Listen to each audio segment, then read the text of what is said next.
That's how grade school didn't really work out for me, brother. Oh, hey, what's going on, everybody? Oh my gosh. Hi, guys. How's it going?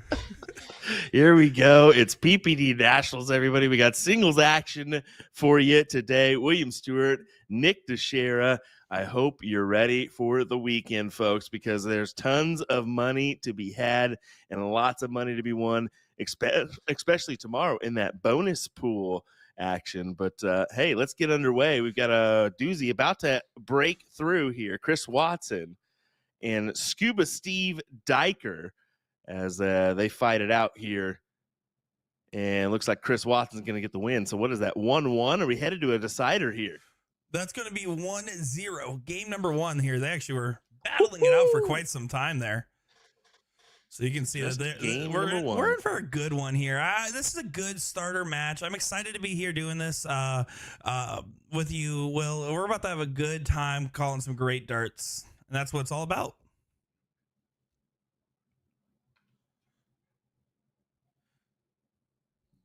Scoop is upsetting himself there as he knows that was a big round miss there. Yeah, and when you're already down to game number 1, this is your give-me game. This is your going first with the Fat Bull in Division 1. There's no room for error there. So in this case, it looks like he is going to get a big let off there from Chris Watson. All righty, time for you to take advantage here, Scuba Steve. And I just want to do a little callback already to what Will has said as Scuba Steve loads it up in there. Will, you said there's a lot of money today, or a lot of money this weekend. There's more than a lot. It's a lot. $197,494 is going to be spread out across this weekend here. Friday in positional payouts, $40,560 to be won. Lots of money paying out even across all brackets, across all divisions. So this is going to be good. Love that, especially equal pay around the across the scoreboard, no matter where you're at. And boy, man, is there some tasty matchups here. This is a Division 1 matchup, folks. Singles Division 1. And how about the interesting folks we have in this bracket and who we don't have in this bracket anymore is Shane Watson, JC Martinez are in your king seat spots right now. Mike Maloney getting bested by JC Martinez once again today, folks, as JC's just been on this dominant run. He's currently sitting in that hot spot for the CSC Challenger Series as well. So he'll take on Shane Watson. On the other half of this bracket, whoever wins this one's got Ram Guevara in that next round. Down in the bottom half, Brian Dennis and Mike Maloney taking stage right now, and that's who we've got on the one loss and no loss side in this one. And then you got some Christian Broussard, Tyler Holmes, and Tyler Weehee, and Nick Yeast still on that one loss side. Well, here we go, yeah. Tops. Oh, gonna have to go over. Nope, never mind. It's open out. Man, I'm the rusty one today. Yeah, it goes ahead and knocks it out there. 90 scored, and I already see it in chat. Jacob, to answer your question, first off, Rude, hi, great to see you. And second off, Sean Green will be here in just a little bit, guys. So I'm just here for a little bit to bother Will. I have to get my quota in, and once I do, we're set to go from there. Yeah, some of us have a real job, a.k.a. Mr. Sean Green, because, well, he's got to take care of the kiddos and such and make sure they're doing all right. So, yeah, he'll be with us sooner rather than later as we'll get underway with that one. We've got, overall, how many divisions in this one? 31? Normally have 31 or so. Yeah, I believe that is correct. 31 divisions. Oh, no. No. 39. Sorry. 39. 42 divisions tomorrow and 23 on Sunday. That may be another touching a high note again for us, as we've had back-to-back high notes for PPD Nationals as player involvement, and we're possibly going to touch it once again here this weekend. We'll see, as a lot of people want to be involved in this, and a lot of folks want to get involved in the CSC Challenger Series, and this is a good way to kind of get some of those ranking points and kind of make your claim for season 7. Yeah, Or these are so important for that reason. Or that WCS or whatever could be coming our way, because right now we don't know. Yeah, well, it's always just good to get your points up. And, when we look at the system here, is Chris Watson almost grabs the 20 there. When you look at the tournaments like Nationals, this is like when I'm educating a brand new player into how to join the PPD system and to get integrated properly here. I'll tell them this is where you make your money back. This and the actual TOC and your monthly trips. That's your opportunities to earn your money back from your league play, your DRTs that might not turn on your favor, and everything else. Because there's just so much money to be won this weekend. It's ridiculous. And then you get the points to qualify for those other main events like you were talking about there, CSC, WCS, or whatever the acronym may be. Even stuff like the CSI and everything else is important as well. So it's always important to get those points in. So make sure you're playing. If you're not playing, you missed this one. We're back in 3 months for it. Yeah, you honestly got to be thinking about TOC down the road, because when you really look at things, that's October. That is not too far away in reality. I mean, 6-7 months away, and you'll be playing in the KCI Expo Center for some big prize pool money. But, here we go. Watson. This is also the reminder to all you guys in chat as well, now that Will mentioned that the PPD year, we're getting down to the last few months of it. Remember, the PPD years usually are July to June, I believe. I don't know the exact dates for this one ends, but that's important for your averages relating to TOC and everything else. So keep that in mind, folks. 7 mark there from Steve Dyer as he puts it back in Chris Watson's hand, and going to be fighting it out here for a minute, I believe, as Chris is going to have the option if he can hit a triple with one of his first 2 darts. I just see him kind of making a stand there on those 19s and holding true, but we'll find out. He'll probably stay. He does. Big 7 in return. So back-to-back. Yeah, when you look at Chris and Steve, we're friends with both these guys. We've had long conversations with both. I mean, as Scuba there just goes ahead and loads it up. My question to you here, Will, is looking at these 2 guys, let's be honest, I don't feel like they're happy with their last few months of results. Maybe performance is one thing or another, but they haven't been getting the results that they're used to getting because they're pretty high-level shots. Do you feel like that's kind of on their mind this weekend at all? And maybe trying to give them the itch to try to get a placing finish on one of these Friday, Saturday, or Sundays? I don't think so. I mean, I think if you're a top level shot, that's going to be in your mind on the practice board and such. But no, you just got to play your match and continue on, and know that at any given day you can pull out your best performance and win the bracket because of how this is set up. I mean, every division is going to be a handful no matter what. I mean, Division 2 is looking pretty tough, as well as Division 3 and so on and so forth. So, no, you just got to state your claim and hopefully you're good, So we'll find out at the end of the day what happens. But, Scuba knows he's a tough competitor. Same with Chris Watson. You got to put that at the back of your mind, and like I always say, it's a roller coaster ride, baby. You got to enjoy it. You do always say that. No, yeah, you're absolutely right there. Absolutely agreed. And right now, I feel like Watson just backs against the wall in this one, trying to get a foothold on the 16s or 15s. But yeah, first start, no good, and only grabs 4. So Steve Dyer, pretty good chance here to clean this up and have a massive advantage going into the Bulls.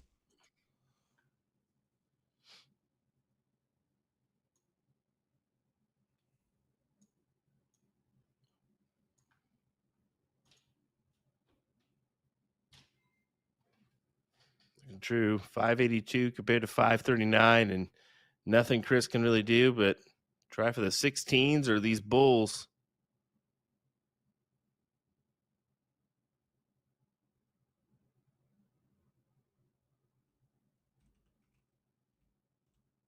go 16s.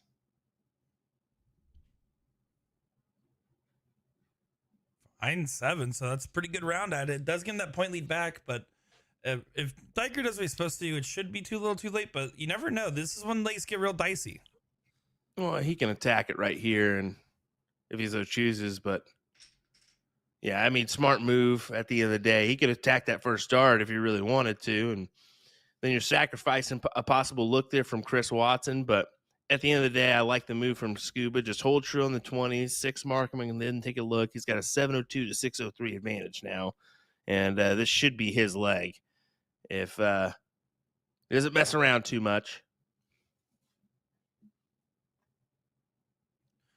It's that too much part that can always be so tricky, especially, let's be honest, Watson's known as one of the scrappiest players that we've commentated on these PPD streams.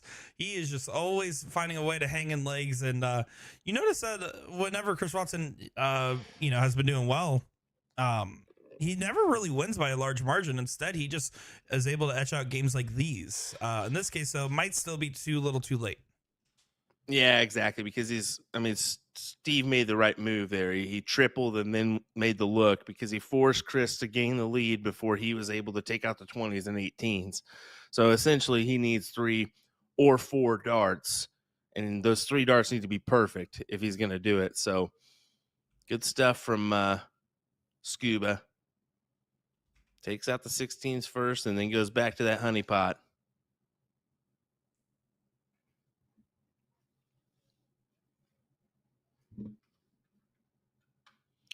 Let us know where you're tuning in from, what you're doing. Maybe you're tuning in from work. That is a high possibility for most of these folks. It's a Friday evening encroaching that, get off and have a brewski time. That could happen at work too. Just you might be very bad at your job, or you could just have that at-home job. You never know. As Scuba Steve not recommended. Scuba Steve gets it 2-1. Oh, funny stuff there. Funny stuff, and good job on Scuba Steve to get that through. Well, good match on both of them. 5-6-4 from Watson, a 5-2-5 there from Scuba. Scuba just did enough to hold true and win the leg at the end of the day, and that was quite the fight from Chris. Now, what you're seeing here, this is Terry Parker and Bobby Pratt's Division 8 matchup 1-1. So they're in a tiebreaker at the moment. Love that flag back there. Go blue. A little Michigan love. Oh, I can't stand you. Wow, that was. You're welcome. Wow, really? You're welcome. So this is actually a location that we've never even seen before. I actually hadn't even seen it with my own eyes till today, if I'm being honest. This is going to be out of the Lone Star Ice House in the Star City Amusement area. This camera package, if you're curious why it looks a little strange, these are actually the Thirsties cameras. The Thirsties doesn't open until after Nationals and All-Star trips start, so they actually don't really use the cameras that much anymore. So Star City actually relocated to the Lone Star Ice House. So you're telling me this is in Texas? Yes, sir. And there's a Michigan flag? Yep. What is going on, fellas? Okay, how about that? Well, yeehaw indeed. No, I can't do that. That was the line. We crossed it. That was bad. We crossed it. All right, we got tuning in from Norway on here, tuning in from the job site. Norway's impressive. Love that. Thanks for joining us. Of course, we got Paul tuning in from Rockford, Illinois. Cheyenne, Wyoming, and Montana. Love that. Thanks for joining us, folks. We appreciate you. South Dakota for the St. Patty's Day tournament. I know there's quite a few of those going on. I know Osage Beach has one in Missouri. Numerous friends going to that event. Wish I could attend myself, but duty calls here. Duty does call. And that, honestly, I just got to give the respect to you, dude. I mean, for the fact of the matter is that with the family and everything, you find a way to make sure you give adequate time to them and still do so much for the dart scene. I'm not just trying to kiss up to you for like brownie points. I will also use the brownie points if I get any here. But no, seriously, hats off to you, man. It's a lot bouncing in between, and that's why like I jokingly talk about being a cat dad because I don't have to juggle as much. I couldn't do it if I was you. It's definitely a little bit more difficult, and it's making it tougher and tougher as we go along because, well, he's starting to know when dad's away and not wanting that to happen, or he wants his dad days. I was just dealing with him before we hopped on the mic here. It was nap time, and I was trying to get him down. I had him down, and then I moved him to go to his bed, and of course he wakes up and starts bawling his eyes out. So I got to sit there and lay on the ground and hope and pray he goes back to sleep. And well, now he's up roaming around. So it's what it is. It is what it is. He's just causing trouble like his father. As Terry Parker does get it done. So 4.11 will seal the deal there. Get a 2-1 win over Bobby Pratt. Yeah, good stuff there from Terry. And looking over we're gonna here, head to division. Yeah. What is this? You 29, said division 29. 39, 39, 20, 29, 29. Oh, 29. 29. Sorry, yeah. I thought you said 39. My apologies. Very similar. I'm sorry, sounding. guys. No, Nick definitely said 39 and tried to get me in trouble there. So I'm sorry, folks. That's all I tried to do is get you in trouble. That was really rude there, bud. I'm sorry. I know. I'm crossing lines today. I honestly, I would say I woke up on the wrong side of the bed, but no, I'm just like this sometimes. All right, let's take a look at this bracket real quick. This is Stephanie Neal, the better half, who capitalized on a 6 mark there of Brandon Neal. Yeah, that Brandon Neal is, they're fighting and clawing how this one is a, ooh, you said, okay, here we go. Nicholas Borstad and Stephanie Neal. This is a loser side round 3 matchup. The winner will take on Preston Hutchins. Stephanie, of course, of Omaha, Nebraska. She's a Nebraska Technical Services. And then mid-state amusements there for Nicholas. It says Fond du Lac is the location, so he may not be exactly from there, but that's the location of the vendor. Preston out of Wisconsin too. Schmidt's Amusement, and hey, he's a Michigan fan too. All right, I'm going to immediately stop talking about Michigan because I don't want to have a bad stream. We can't start off like this, Will. Instead, I saw a question in here from 2 different people. Who's going to be in Vegas this year, Will? What you got going on for that? I assume they're in reference to NDA Vegas.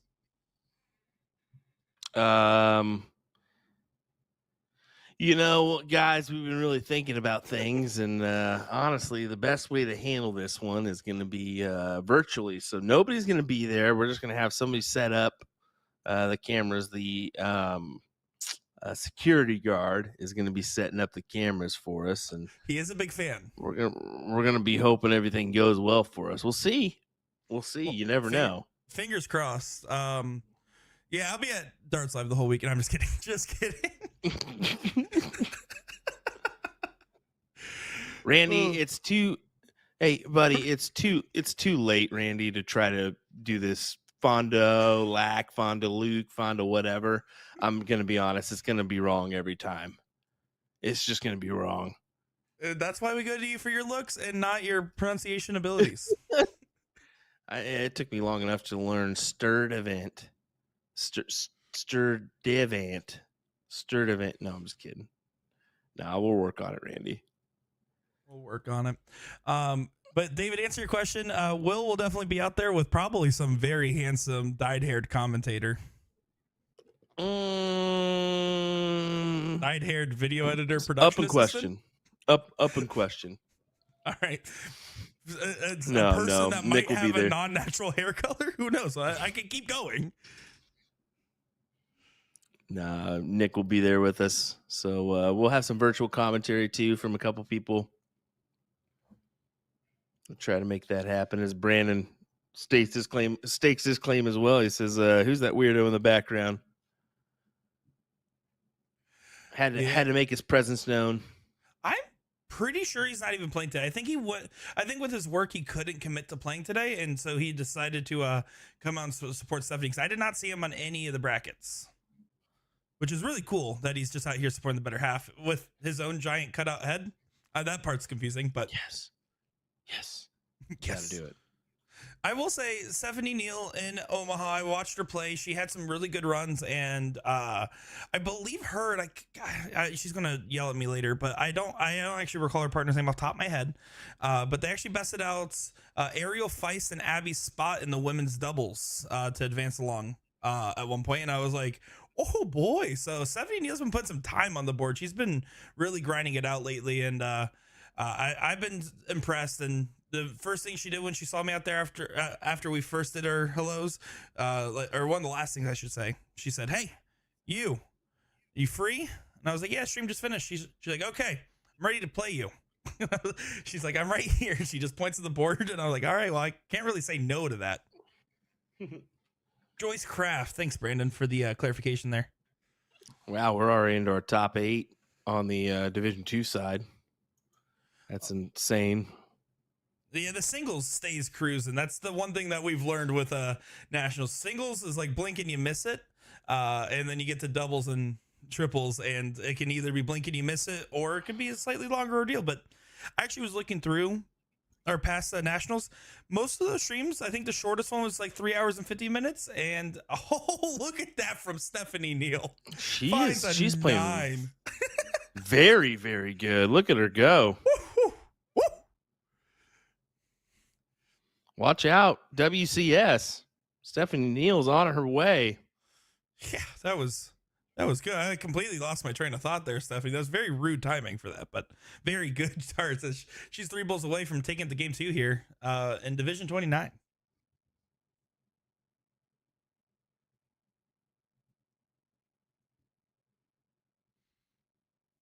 She collects 2 of them there and leaves herself the 1. With the hefty advantage on the points, I think she's going to be quite all right picking this up here.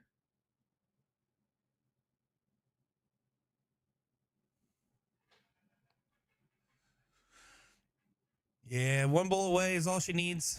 Again, with the losers bracket side format, it's a little bit more of a moot point because you're giving up the ability to go first in 01. But let's be honest, when you get to these divisions, once you're below your first 5 to 10 divisions, the consistency on the bowls goes way down. So that going first advantage isn't as important as it would be in Division 1, for example, where the expectation's higher for points scored per round.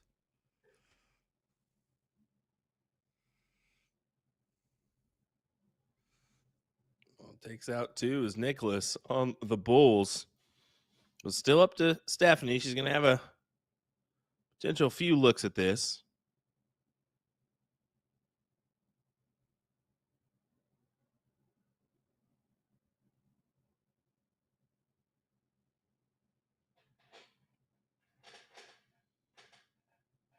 Reminder, this is a Division 29 matchup. 39 divisions today. We still have doubles tomorrow and triples on Sunday.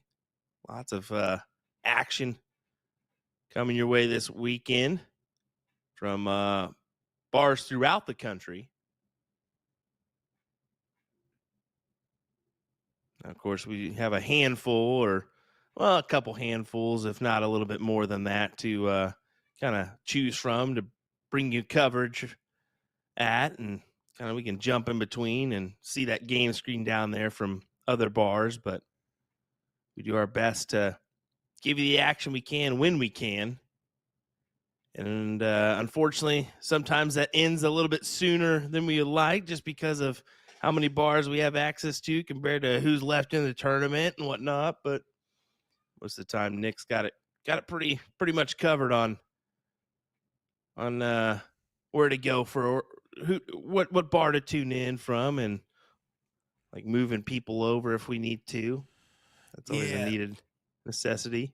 That's always the fun part, right? Because all these people are remote. Stephanie wipes the sweat off her brow as she was just 3 balls away for there at the end from potentially losing that advantage, but that she earned, and then therefore bringing her average back down. But yeah, no, it's definitely interesting to see all these different bars. That's the hard part, right? Is we always want to, with the nationals and all-star trips, knowing that we're streaming pretty much every division, at least to the best of our abilities. The one thing we try to keep in mind when we look at that is like, hey, we don't want to bother the players if we can, and that's why we send them one message at the beginning. Says, hey, if you're eliminated on the stream board or the person that is playing on it is, can you or another team in the bar move over there? That's all the message says, and then it has a couple of like good lucks or whatever, like nice formal talk as well. And then as the day progresses, we watch these bars, and as teams get eliminated, I just verify that they moved over. But otherwise, I mean, it's just these players playing the game.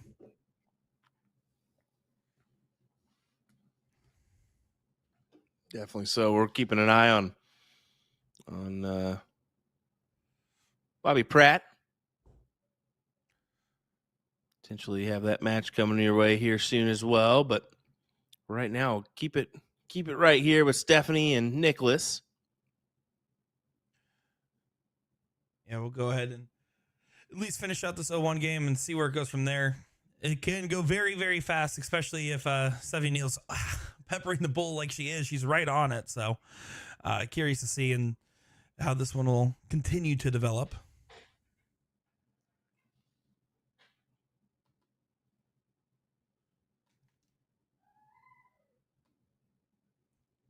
John Pilgrim saying, hey guys, how's it going? John, I'm still mad at you from that one, this last TOC when I walked up to a dude at the Burger Theory restaurant and I thought it was you, and I yelled Pilgrim and stared him right down the eyes, and then it was until I got way too close that I realized it wasn't you that I was yelling at this random place. It wasn't even a dart player. It was just some dude that I just yelled at. So I still think about that all the times, John, and it makes me cringe at night. Next time I confuse someone for you, just be there, please. And thank you. No big deal.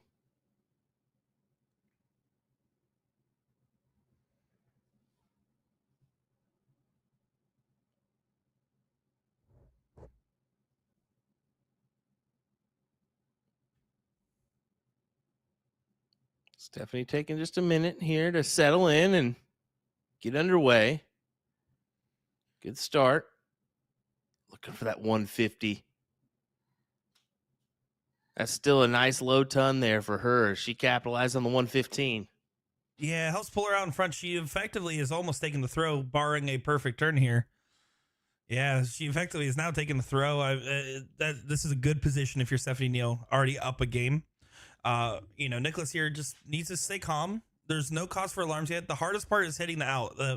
Everything else up before that is easy in comparison.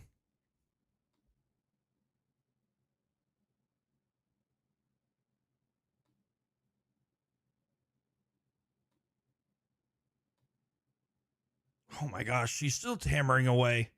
She's still hammering away. Look at her go. Big hat trick there for her. She's just wrecking shop so far in this Division 29.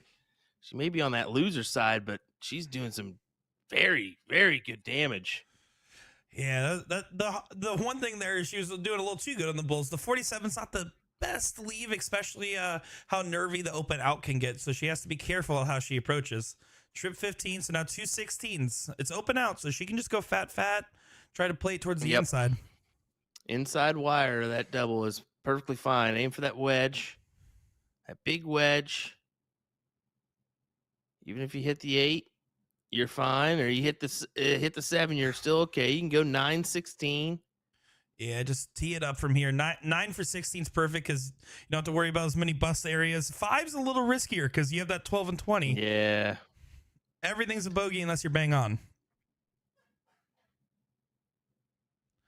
Sean Green in the chat saying, let's go, Stephanie, be on in 10. Sorry.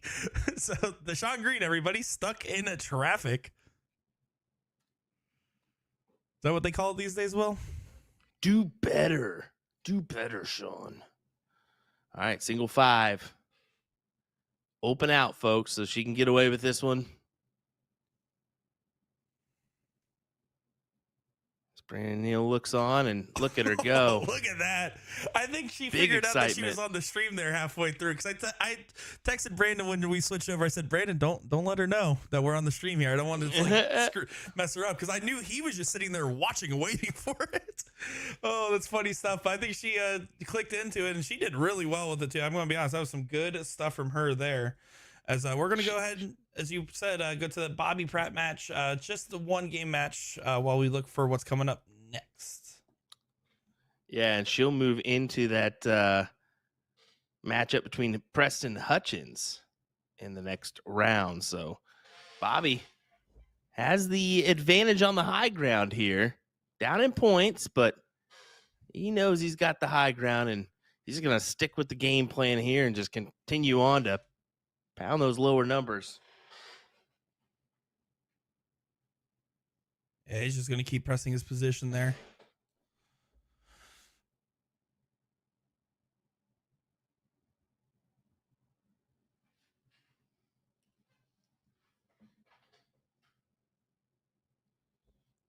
He is taking on Chris Waller.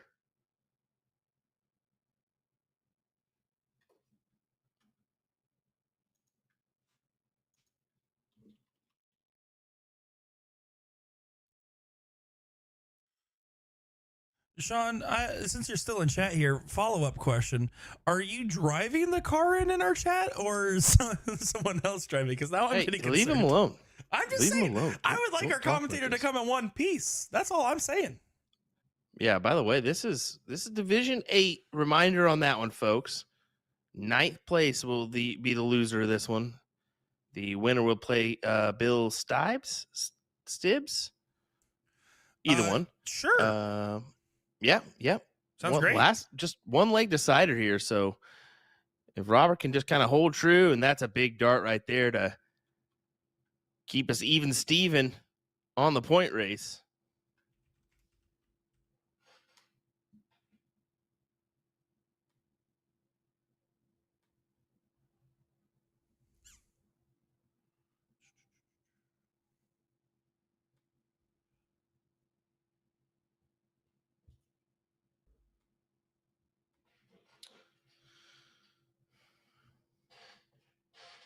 Needing bulls. And he sets up the match against Bill as he will advance into the 8th place matchup. Good stuff from Bobby Pratt. Chris going to hope to do a little bit better the next go round.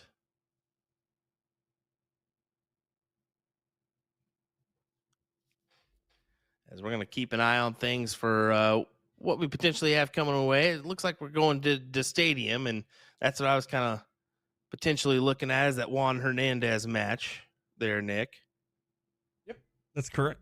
As it looks, that is correct. I think all righty. That's what I was thinking. I'm kind of keeping an eye on stuff here, too, to help you out, bud. Appreciate that, my man. Yeah, so we're actually watching. If you guys are curious, obviously we try to watch as many bars as we can, but usually whatever camera packages are cooperating the best with us. In fact, Yepram has done a great job at getting these camera packages all up and going.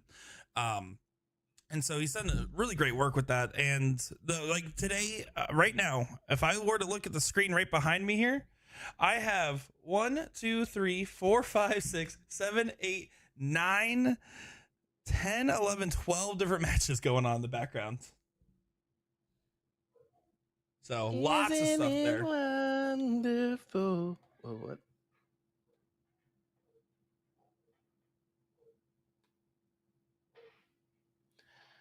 So look at this. Steve Dyer. Sorry to cut you off there, but Steve Dyer ended up besting out Ram Guevara and is now facing Mike Maloney to then go on to play Shane Watson. So we're gonna actually have that match also going on in the background here, and we'll try to get our fair share. But since these guys are ready first, we're gonna go ahead and start off with this one. Yeah, Michael Stewart, Juan Hernandez. As this is a what division was this? Let me go ahead and check. I believe it was a 25. I believe 30, 25. Okay.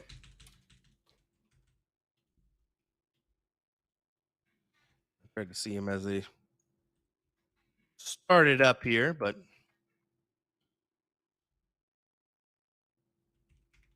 Yeah, Juan Hernandez, gentleman I'm not as familiar with um, from that stadium area, but you also can't trust anybody from Houston because the odds are they're really good at darts.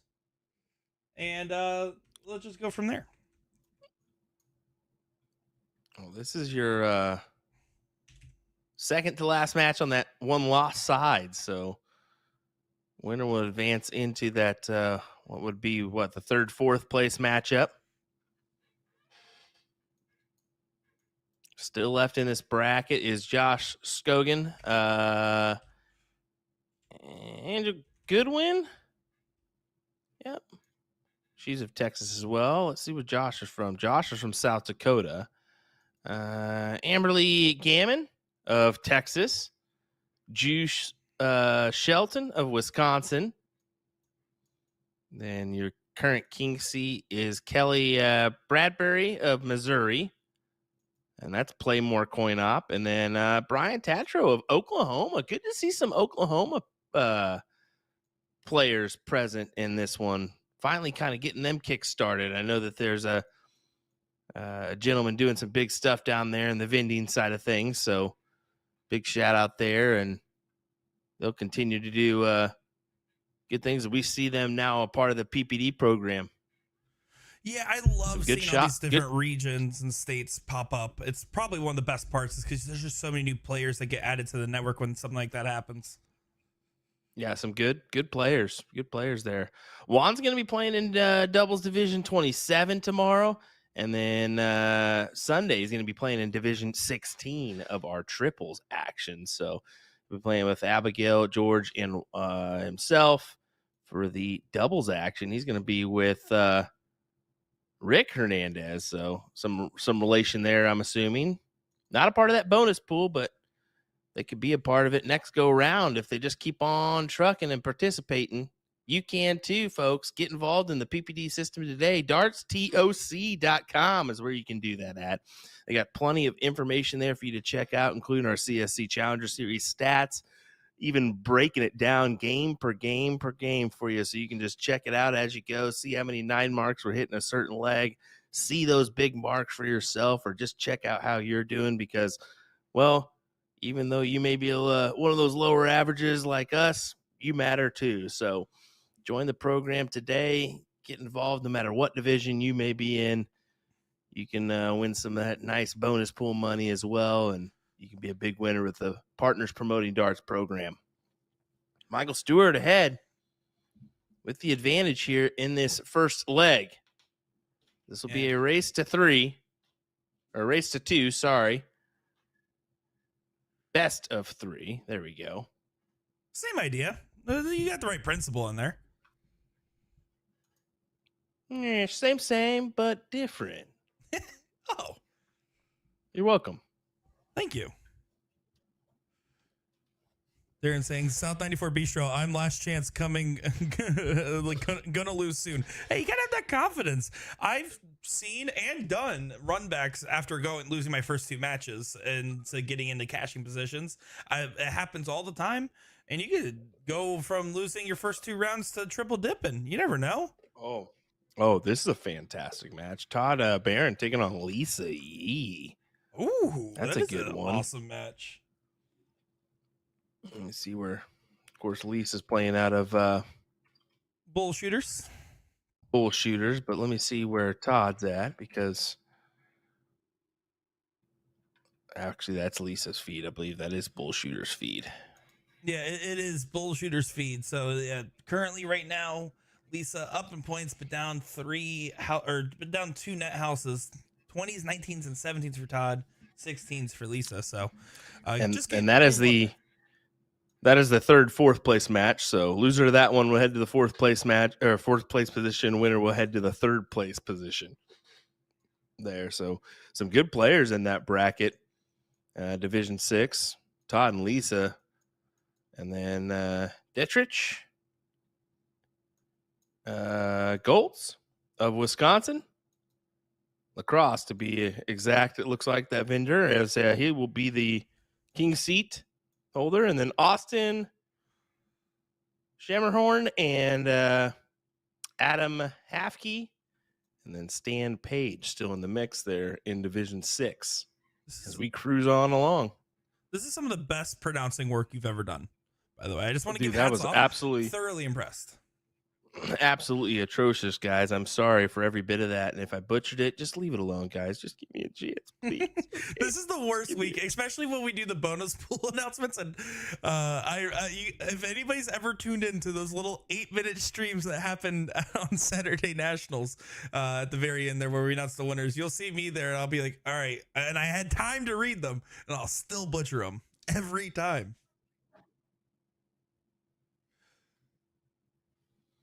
There's a big 9 mark right there.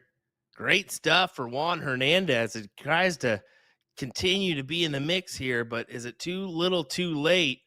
As Michael has the chance at closing those 16s, doesn't do it, only gets a single mark here. So we'll see. Robert Pratt, a little update on him. He's about to win his way through on another one-loss side. Or not, sorry, last chance side, as he just needs to close the Bulls here. 1 dart needed, and he'll advance into the next round.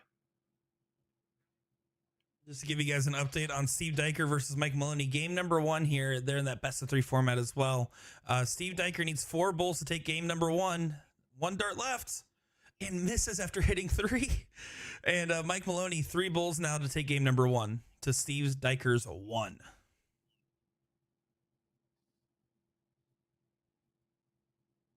Matt Graff saying, miss you last weekend. The Booyah Cup looks like fun. And these last 2 years of me watching it, I really, really want to go out there and see it in person. So if only there was a mustachioed man that is happens to have my number and contact information and has worked with me in the past, I could say, hey, why don't you come hang out with Will and everybody? But honestly, Ryan and Sean do such a good job with that show. So maybe I'll just go out there as a player. Who cares? Everybody's welcome. It's open to anybody, qualifiers and all. I did the qualifiers. They were fun. That was a good time. Michael Stewart right now putting himself in position here, as he just needs to close out the 15s and Bulls. But the door is open here for Juan.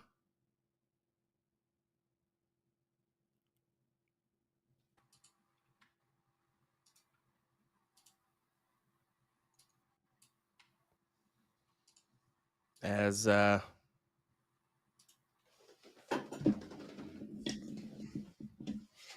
Sean, he was trying to work his way through traffic, and he didn't succeed, guys. He had a flat tire, and now he's stuck on the side of the died. road. So, oh my gosh, he's dead now. I was like, where are you going with God. that? Is that God? Dear Lord. I wasn't going to go that far, but okay. He didn't make it, guys. We tried his best, and looks like he's going to be okay. I said flat tire. I know. And then, Anyway, guys, what's up? Looks like we got a heck of a battle going on over here. Is that the stadium? And guys wearing a shirt that's bacon all over it? I love it. Yep. Indeedly so. Man, at first I was like, man, they don't even need me. They're doing this perfectly. They got everything going. But Scuba Steve wins on the other board that we're not looking at right now. This is going to be distracting the whole time. You're okay. We were talking about it because it is against Mike Maloney as well. So I'm sure the fans are interested. 1-1 going into the tiebreaker. Oh, if you said Mike Maloney, then no one's interested anymore. True. Matt Graff, was I not enough for you? What are you trying to say here, bud? All right, Michael Stewart stepping up. Will, the other day, during the Siege match, there was a William Stewart in our chat that spelled his last name Stewert. And I was like, oh, man, you are the much better Will Stewart, I can tell. I really hate that guy already. What a loser! As Mike Maloney wins that leg between him and Steve Dyer, so he'll get the throw there. Oh man, I so miss the Black Saddle Saloon and that wedding party. Yeah, the wedding party with just dancing all around. As Mike Maloney starts off with a 9 mark too, by the way. All right, Juan. Not in control of it point-wise, but needs something big here. Gets rid of the 17s. Scuba Steve right back-to-back with 9. Sorry, I can't help but look at both of these matches at the same time. It's tough, isn't it? All right, Mike stepping up. I've been doing it a couple times. There we go. He fixes What it. a jerk. There we go. Now you just have to look at yourselves. Ha ha. I already have to do that. All right. I'm going to grab a water, fellas. You go at it for a minute. Oh, hi, Well, is he Sean. thinking, hey, what's up, Nick? He goes out and takes a break right as I show up. I get it. I know how he feels about me. Guys, I just want to let everyone know in the chat here, all 180 plus of you guys, that there's no better joy in working in the darts community than looking at it, realizing your show starts in less than 2 minutes and you have 0 commentators. Oh, boy, is it fun. Nah, just jokes aside. You guys are very busy, man, so I'm just happy you guys got the time to come in and hang out. Well, at least we're here, because the best part was you didn't even attempt to remind us until 2 minutes before showtime. Okay, I talked to you guys yesterday and the day before, though. So you sure did. Hold on. Let's and just keep it real. what did I say?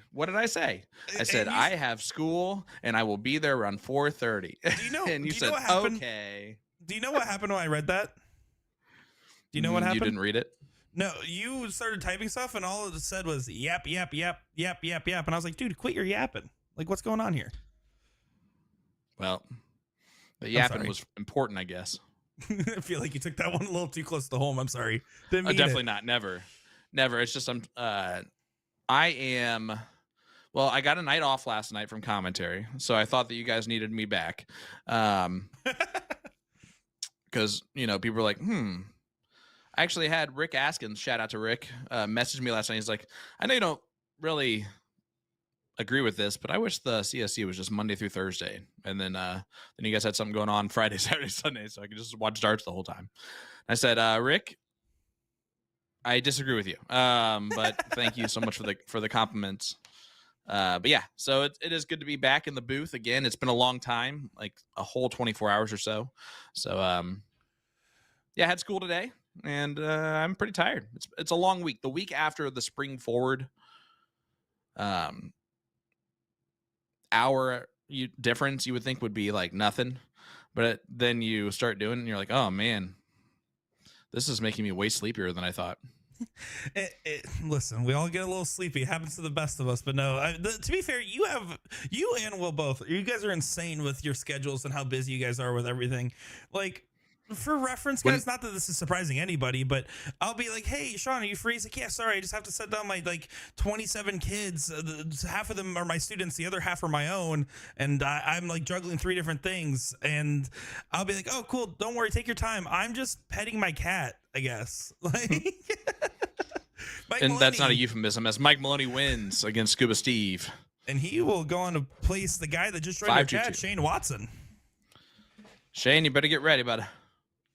Shane in CSC Challenger Series this season as well.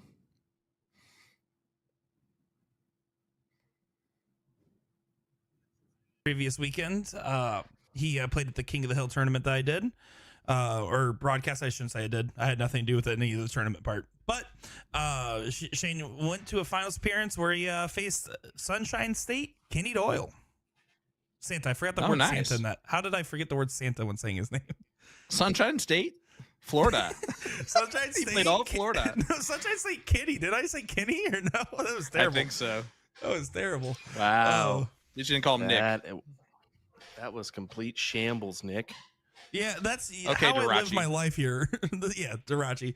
Well, speaking of just shambles and terrible commentary, let's talk about not terrible commentary. Who's replacing Sean tomorrow? Do you get Sean? Do you want to announce who's replacing you tomorrow? Yeah, I would love to. So announcing the person that's replacing me tomorrow. The person replacing me tomorrow is Steve Hilger, a.k.a. Porky. Hilger, a.k.a. Porky. Wow. You guys are going to miss me. I love the fact that he told you, hey, you should announce it. I had no idea. Then let you build it up and then no proceeded to talk over you. Yeah, didn't know it. That's because he didn't know it, and I thought he was gonna wait for me to say it and then just repeat it.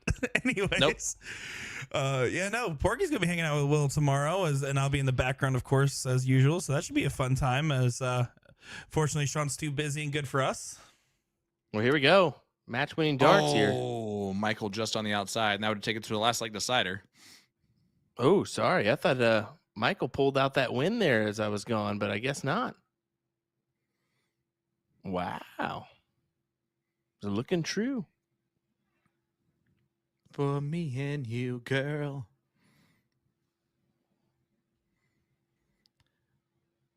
I don't even know what we were talking about, but yeah, Porky's going to be a lot of fun. He'll give great insight, mostly on food, but also on darts every once in a while. So I'm looking forward to that. Shane Watson, now my least favorite CSE Challenger Series player. Well,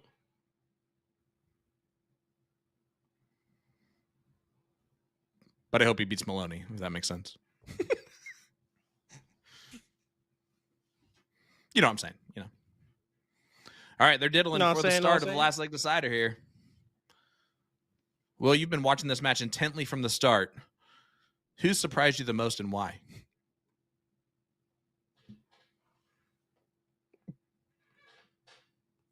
Juan pulling off that big win. That first leg was pretty impressive. So I'm gonna pull off, thinking Juan's gonna pull off the win here. You okay, he does get to Sean? go first. He does get to go first. So we'll see what happens, bud.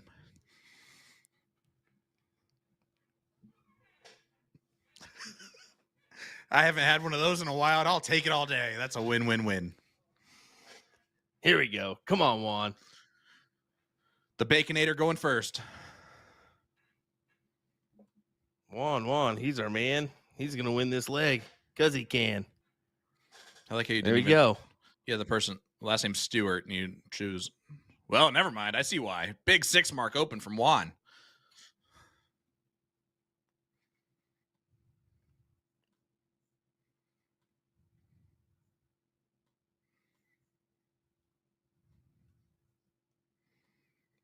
All right, as we're looking around here, guys, just to let everybody know how many players are playing this weekend. I'm sure you guys have talked about this, but let's relook at it, right? I have never seen this many levels in singles, doubles, or triples, really.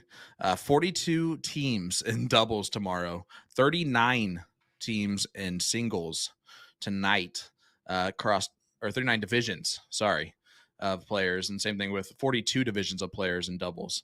Those are insane numbers. We were in like 30, 31, right? Was what it looked like max. Nick, am I correct in that? Yeah, you're absolutely correct. I mean, they've been growing exponentially, and every time we have a nationals, it's trended upwards pretty much since its inception, if I'm being honest. But yeah, it is going upwards. You were absolutely correct in that assumption. I mean, I just saw those. I saw 42, and I was like, oh my goodness. That is an insane amount of doubles divisions, because there's 15 teams in each division, sometimes 16 teams. I'm not going to do that math, but 30 or 32 players times 42. My goodness. Just speaks volumes to where we're at program-wise for the Partners Promoting Darts itself. I mean, the CSC Challenger Series, the WCS, and the CDI, the TOC. I mean, it's all produced this now. I mean, we kind of brought back the CSC here, and we saw the numbers where we started. We're starting to see numbers now and where we possibly could be down the road. The future's bright here for darts as a whole, and this is firsthand. You're noticing it here on our Copy Sport brackets. The divisions from then to now, the amount of people playing and new players, the amount of returning players is impressive. It's a lot of fun to follow. Impressive. It really is a lot of fun to follow, and it's a lot of fun to be a small part of that on this side of things, because we saw single-handedly just how much more terrible it becomes when you're playing, with how difficult that is now becoming overall. Yeah. Crazy. Another thing I noticed, because I went back in the footage from, you were going to say it. You were going to say it. Say it. Say what? Say it. The archive footage. There you go. I'll say it. I'll say it. I went back and looked at some of the first videos that we did, and your hairline then compared to your hairline now is just, it's just crazy to see where that hair used to be and where it is now. And you know, overall, I'd say it was a 10 out of 10. Now it's just gone back to maybe a 5 out of 10. You're approaching Shaquille O'Neal when he was just getting out of the league there for a little bit. What do you think? I mean, listen, that working with you is what does you're that. Stephen A. You're Stephen A. Smith right now, brother. Well, hey, I'll take Stephen A. Smith money. I'm not going to turn down Stephen A. Smith money.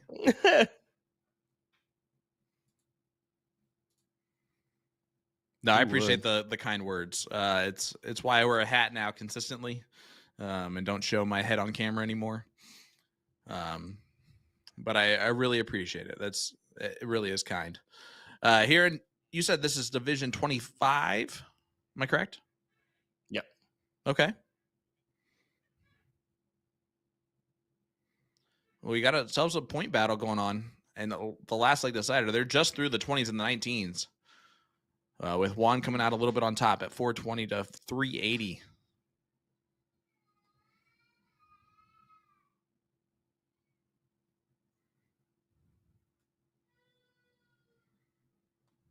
Michael has 380 points. You know how many 19s that means he's hit?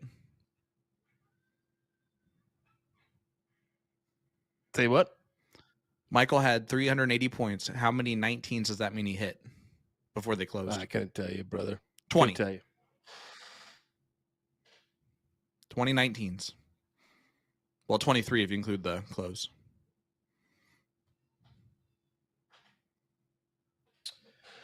Another potential match to look in on here is going to be Night Owls there for you. Woo-hoo! Who is it? Nick. We got Mike McKim Mike taking on James Huskin. Mike McKim has become quite the player in Indy. He was always like Division 2 player, probably for us Division 2, so a little lower level, maybe Masters B. And then he has come screaming in the last year or so into like extreme consistency and power. He is fun to watch now. A lot of fun to watch because his throw is still real smooth, like it always has been, but it goes where it needs to go now. Oh, just kind of looking. That's Jim played very well at Booyah Cup. So what level are we looking at? Or division? For McKim Mike? Yeah. I'm looking up right now. I got it. You're fine. We can do some of the work too, but he's Division 4 singles here. So that is a round 5 matchup on the loser side, the one loss side. Yep. So okay. Yep. They're on their first leg, it looks like. The winner of this one will take on Lyle Campbell in that 3rd, 4th match. Still in this match is Larry Runge and Bill Moloff, and then Tyler Ward, Derek Krause, and Josh Waith. We'll butcher that one. There you go. We didn't. King seat holder is Kevin Coots. All right. It's good level 4 bracket there with Mike in it and Larry Runge. Those are some tough people in that bracket, that's for sure. Definitely so. And how about the king seat holder for Division 1? Did you see who that is there, Sean? Who is it? JC Martinez, who's been on quite the run of late. Just not shocking at all. Christian Beard, Chris Watson, Mike Maloney, Shane Watson to get to that king seat spot. Whew. He is playing well. And how about this? Ram Guevara, Steve Dyer taken away here in a moment, as that'll be your 5th place match. Mike Maloney and Shane Watson getting underway, as that'll decide who's fourth and third. I like it. A lot of action still coming your way, guys. That's what we're telling you. A lot of divisions. It's gonna be a good night. Happy to be here with you, Will and Nick. Happy to be with the chat more than anything else, though. So please don't go.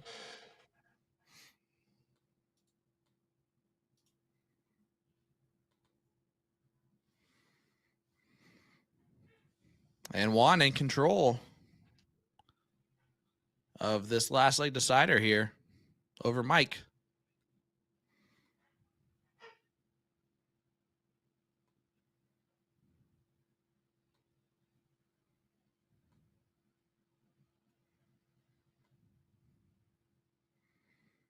Oh, and James Huskin's fires in a brilliant 150 at the right time. He'll now get the first look at that finish at 115 left.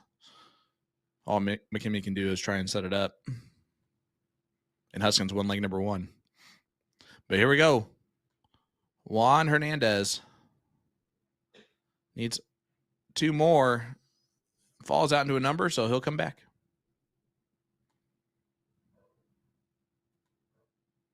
$115 is a little bit trickier now for James. Missed the first dart. 98 left, 2 darts in hand.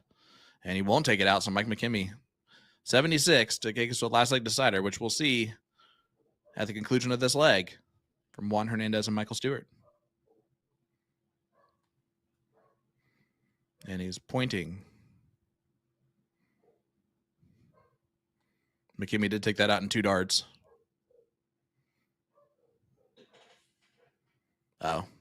Oh, it's around 2020. Yeah, for sure. Yeah, there's nothing you can do there.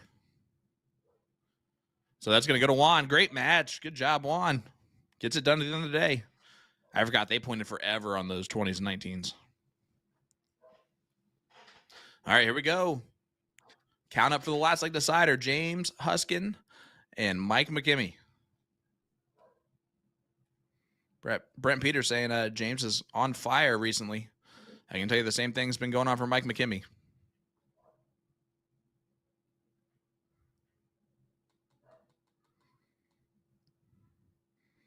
And McKim does get the start just barely.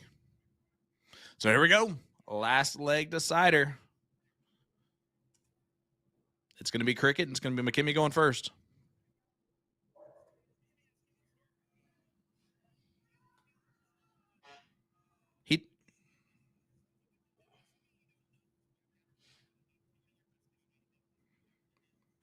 Man, it's got to be around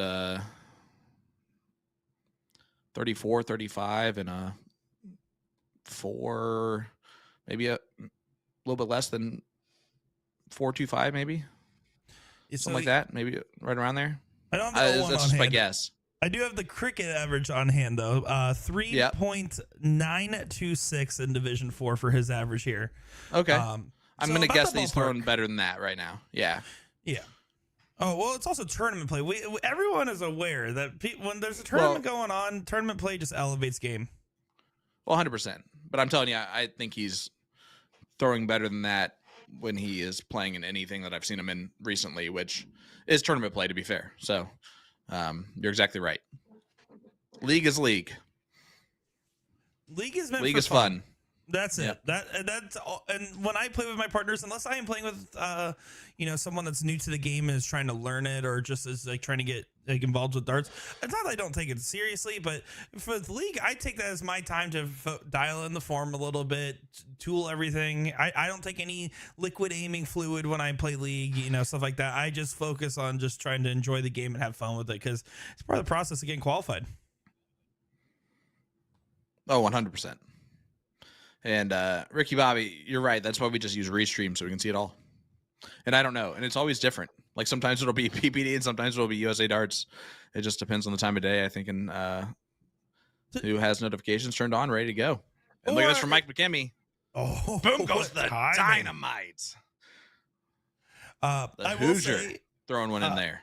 For our chat here, majority of the people that are going to be commenting will be in the PPD chat, as we're actually live on Eagle Eye today as well, instead of USA Darts. So Eagle Eye, make sure Eagle Eye Sports, go out there, check it out, take a look, Give it a follow because we don't have just secondary streams there. That we have events that are streamed specifically on there, usually by Jeff McMahon, wonderful technician and a great dart streamer in his own right, or myself. So give it a follow over there, guys. Yep. Give us some love and support. Yeah, absolutely. They're always doing amazing stuff as well. The little group, the little streaming like groups that we've kind of created here is really cool. It's cool to have all the involvement and all the crisscross applesauce that we get in between everything. It's I think it adds to the successfulness of what we do. It certainly does. Honestly, the most crazy thing about what we do, Sean, is simply the fact that because we commentate all these different players across all these different states, and we have these, like you said, these streaming bubbles, these networks.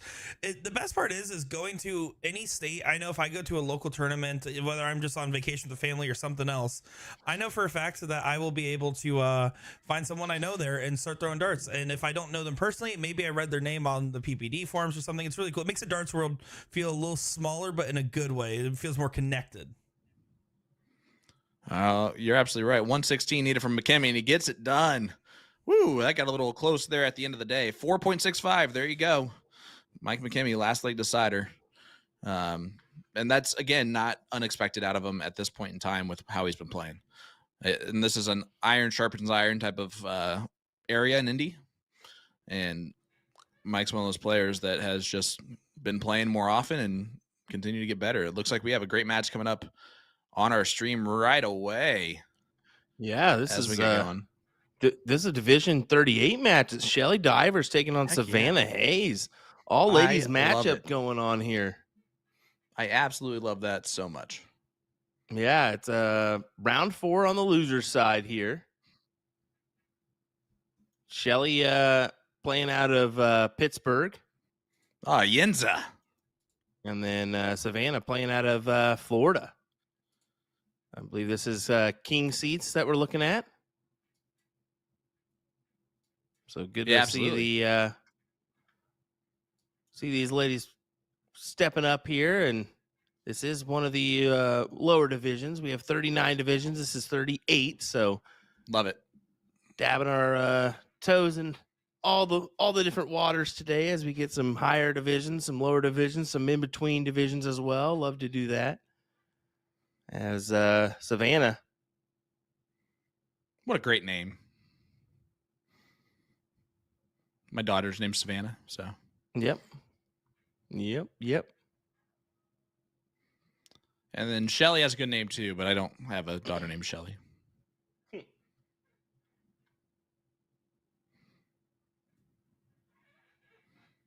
Gets 2 19s in there from Shelly. So Shelly's from Pittsburgh, huh? They're making some their hometown team's making some people a little bit upset, I think, with some of the moves they're making. Some of their home fans. Kenny Pickett's gone. Traded to the Eagles. And now they're rolling with Russell Wilson. Got to do what you got to do, I guess, at the end of the day. I went through it for years with the Kansas City Chiefs, and now we've kind of found our groove here. Thank goodness. Think?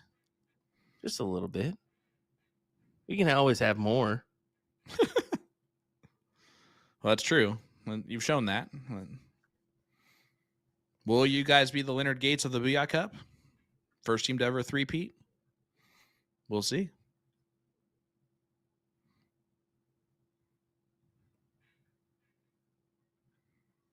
It was way too good of an analogy for you not to be paying attention to me right there. No, I was paying attention. You just don't acknowledge it because then you just don't want to jinx anything. You're okay. Oh, I got you. Just keep it going. That's keep fair. It going. Big hit there from Savannah. That's a good 4 mark. Savannah looks like she watches Chrissy Grimmel on that third dart. She throws her shoulder into that and steps forward. All of it. I like it.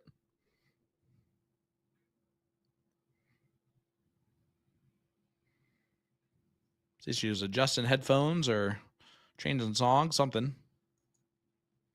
Shelly, though, in control right now. First leg. Best 2 out of 3. You said it, Division 38.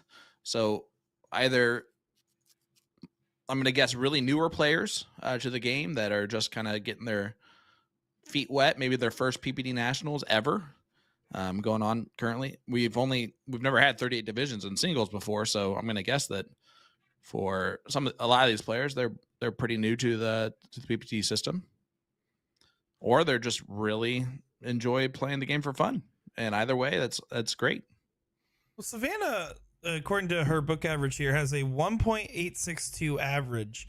Let's be honest. The throw looks way better. Let's be honest. 182 is not even like bad by any means, if we're being honest. When I get a new player into the game, I'm going to say go for a 1.5, then go for a 2.0, and just start going up by 0.5 increments, and then switch it to quarter increments after that. If you need a number to go for, if you need that carrot on the stick to chase, and so to be a 1.8, I believe she's a fairly new darter. At least for a Florida player, I've never interacted with her to my knowledge. So so far, pretty exciting stuff to see. Yeah, I mean, you can tell that whoever has taught her how to play the game, whoever that may be, her shot is very good. Like very textbook, right below the eye. Her elbow doesn't move. And it's just, I think, the consistency of her release point and her grip that's going to kind of be that next step for her.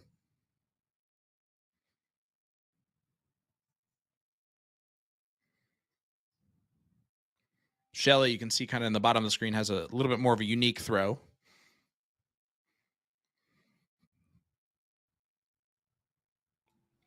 See what I'm talking about there, Will? It's just pretty textbook. She does walk dart 3 a little bit. I wonder how old Savannah is. I mean, you never can tell on a camera like this. You can never tell, but she looks like she's younger. I mean, she's anywhere from Liam Musser to 30. You know, like it could be anywhere. That's what I'm saying. If I'm gonna guess, she's 16. There you go. Okay, so I'm about to say she looks like she's That's awesome. 15 to 20 range. So she's a younger lady here, getting underway with these darts. Yeah, Gary in her career here for young. Love that. She's learning from all of us at King Seat 16. Well, King Seat is a hot spot for some good darts, and you can tell she has really, really good throw mechanics that are going to make her better quicker.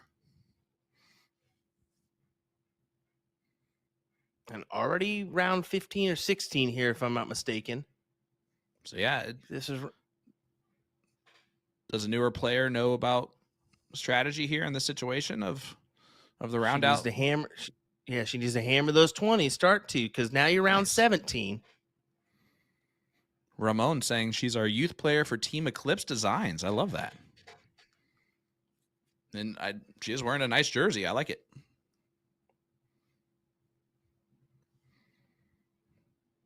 The future is bright in darts. I'm telling you what, bud. I'm telling you definitely. What. Well, we're starting to see it. We saw it. We're seeing it on our TikTok platforms where a lot of these youngsters are joining us on that platform, and we're starting to see that it's over 50% swaying towards that younger generation. You're like, okay, that's where they're starting to get involved in the game at, because always our Facebook numbers sway towards the higher ages, and you're like, okay, they're paying attention. It's just in different forms. They're focusing on the match or the leg rather than the extended day of play, because that's what the younger generation thinks of now. It's quick spurts, quick little attention spans. Yeah, Chad, did you hear that? Throughout the whole spiel, all I heard is, you're old. I'm old too, brother. Well, 32. It's a lot of players in there. They're not that old. Yeah. Well, it's kind of funny to see like what people are saying about Luke Littler and how he literally just doesn't practice. He will step up, be playing on his phone, and 10 minutes before the match, he'll jump up and do a couple practice throws and say, all right, I'm good. How? Well, he just got it down pat.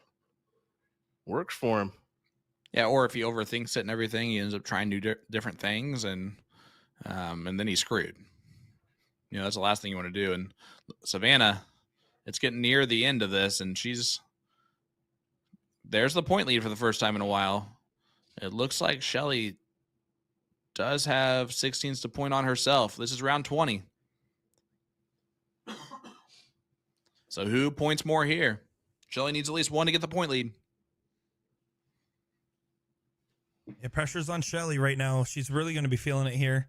One doesn't feel like enough, and it's only one here. So Savannah just needs a big single here.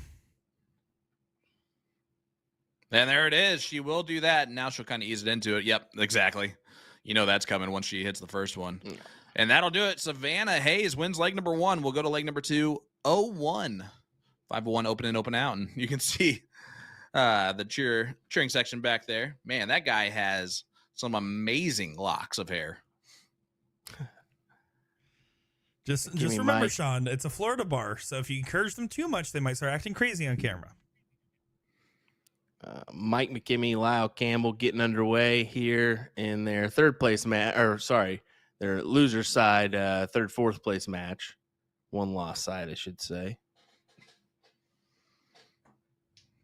Yeah, I think you confuse people more. I do. I do. That was just terrible from Will. I mean, there you go. Justin Haze, Savannah's brother, is the one with the with the great locks of hair there in the background. Hey man, we've done a lot of shows in the past week and a half. My brain is mush.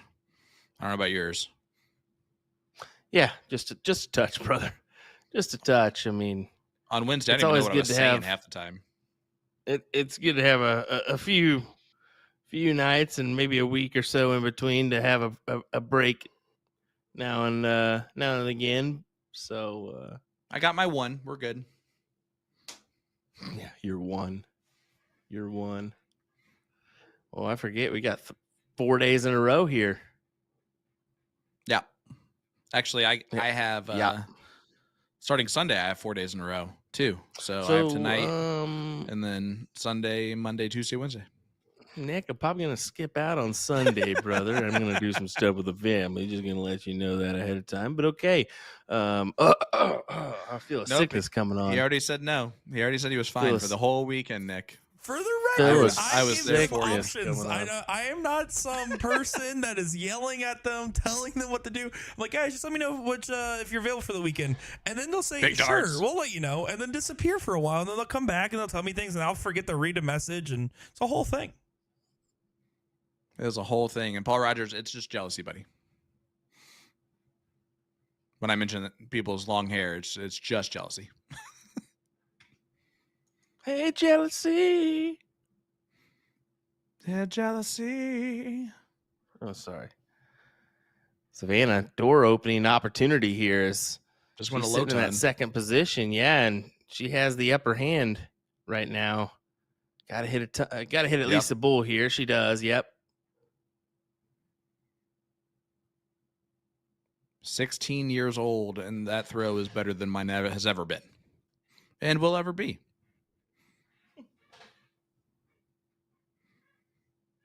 But I sure can't sit down in a chair and talk good. Tyler, that is appreciated, bud. That's the sweetest thing anyone's ever said to me. Look at that, Will. I'm about to have some fresh locks. Good luck sticking them to your dome there, son.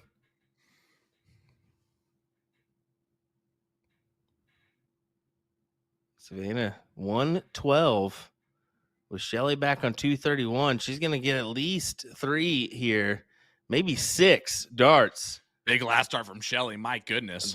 That was massive because then it potentially has that what if factor on that. I mean, yes, it's a hefty out, 161, but it can be taken out. Look at this. And she's going to say, what? Boom goes the dynamite. What a 112. That was fantastic from Savvy the young Haze. lady. Wow.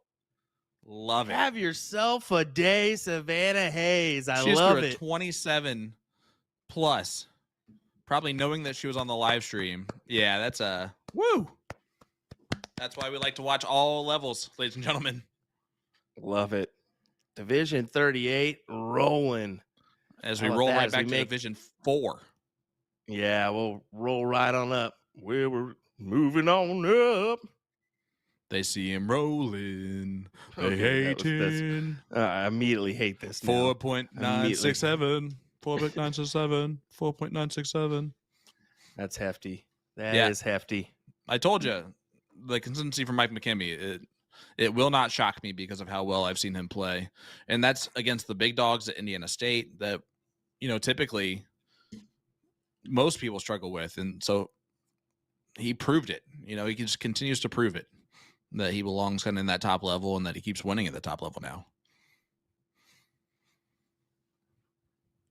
I'm telling you right now, this Savannah is going to energize me for the entire rest of the night because of how well she just played that last leg and the pure joy that she had when she hit that 112. That's what darts is about, ladies and gentlemen. And also the nice hat trick from Mike.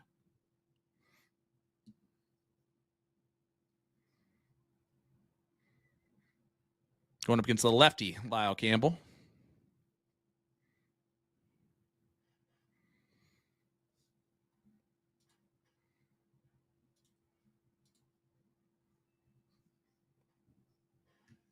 McKimmie goes ahead and ruins his perfect game, so nice job. Blew it. Well, it happens to the best of us and to the worst of us. I've never ruined a perfect game, Sean. Never. You never had a shot at one, so that doesn't matter. True. That is East Iowa, West Illinois is where Lyle Campbell is residing in the Iowa area. They're on the border. And Mike's going to put some pressure on the 88. He would have liked to put more, but 136 and open out with the bull is not that difficult for this level. Yeah, but Lyle's can take out this 88. Yeah, and he pretty does easily. And good stuff. 1-1. Lastly, decider, the winner is guaranteed third place, the loser guaranteed fourth. So no matter what, they're riding in some money today.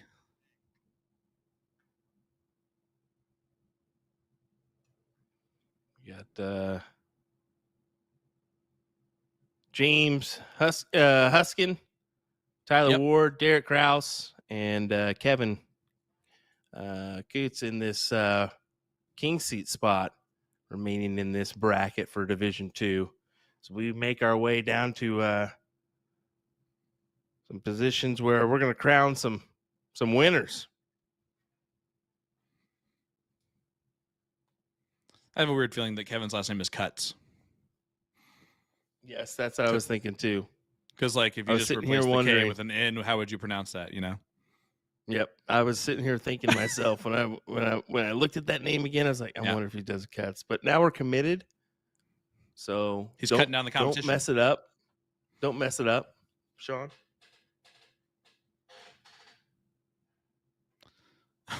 See, Mike is he's ready to go.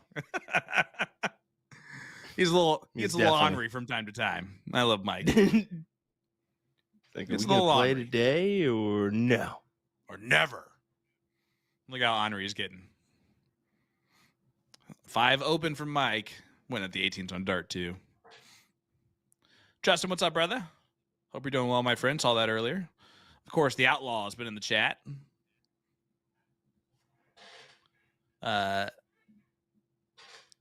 Cat's in there saying hello to some people.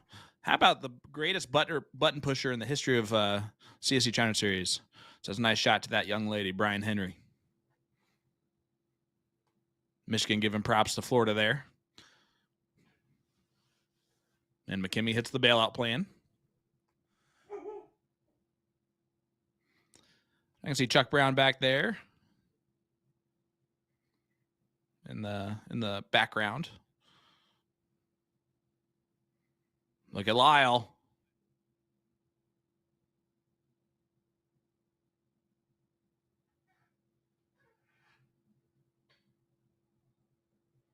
Big triple 18 to start. He could attack those 19s, and that's exactly what he tried to do. And he held true there after that first dart. I don't know about that one, but at the same time, he's got the 18s and 20s to work with, so no harm, no foul. Because even if Lyle wants to, he's got to attack it with one dart on the 19s and then go 20s, 18s. He's not even going to come up with anything. That's going to hurt. It should hurt. Mike gets rid of the 19 is going to move right to the 20s again. Gets a little bit more points. Debbie Hughes, what's up? Austin saying Devin Neese is going crazy today. And then Mike Croning, what's up, brother? Live here for PPD Nationals.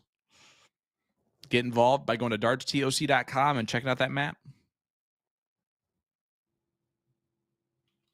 And yep, I'm going to stop there. Don't worry. Mhm. Mike with a big 7.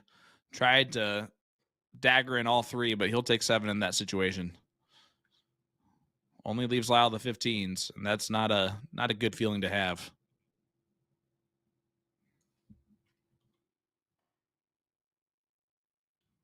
Dennis Shea, how are you doing, my friend? Printing Partners. Dennis Shea does a great job with all of our stuff. And McKim, one more. Got it. Points. Yeah, that'll work. That'll pretty much do it for Mike McKinney and in this one, 1-1 score line. Going first, I think, has made all the difference here. Yeah, he'll lock in that third place position, guaranteed. And have a chance to roll. Yeah, potentially a place in the finals. We'll kind of potentially mark that one down and wait and see. As it does look like Mike Maloney and Steve Dyer will get underway in the background as well. So we're kind of keeping an eye on that one just in case. But I believe, what is that? A third place matchup? Third place matchup. So what division? That is Division 32. Nice. Out of 38, I like it. No, folks, that's Division 1. Oh, I didn't want to assume. You never know. Mike's been playing poorly recently. All right, Mike McKinney gets it done. A 4.23 in that last league decider. I haven't seen a 3 out of him yet. So and we head on over to another Mike. This one, the Maloney type, taking on Scuba Steve Dyer.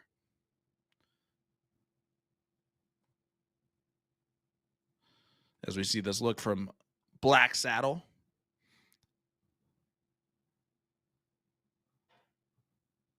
As we are back in the saddle again, Mike Maloney in control of this leg. Leg number 1, race to 2.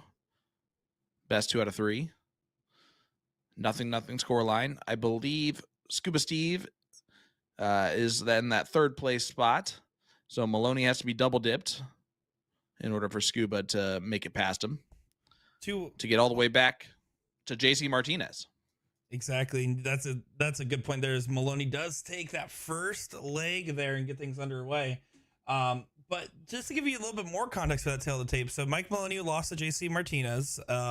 Again, shocking. Who's shocked? And then afterwards, Maloney goes on to losers bracket and then faces Steve Dyer that just beat Ram Guevara the round before, loses out to Maloney, and then back down into loser side of the bracket, fought his way back, knocking out Shane Watson and Ram Guevara again to get back for this opportunity to get into the final. There you go. And this is going to be a game of hat tricks. I'm actually kind of surprised that Mike didn't start off with the 20s there.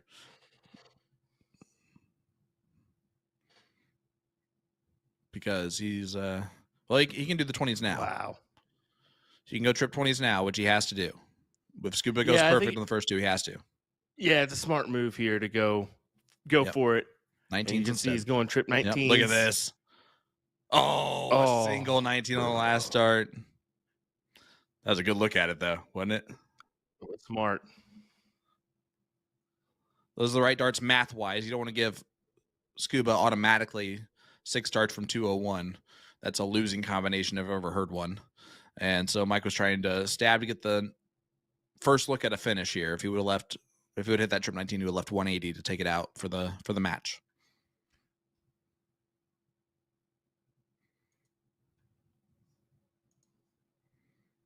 Put some pressure on the 91 with 92 left.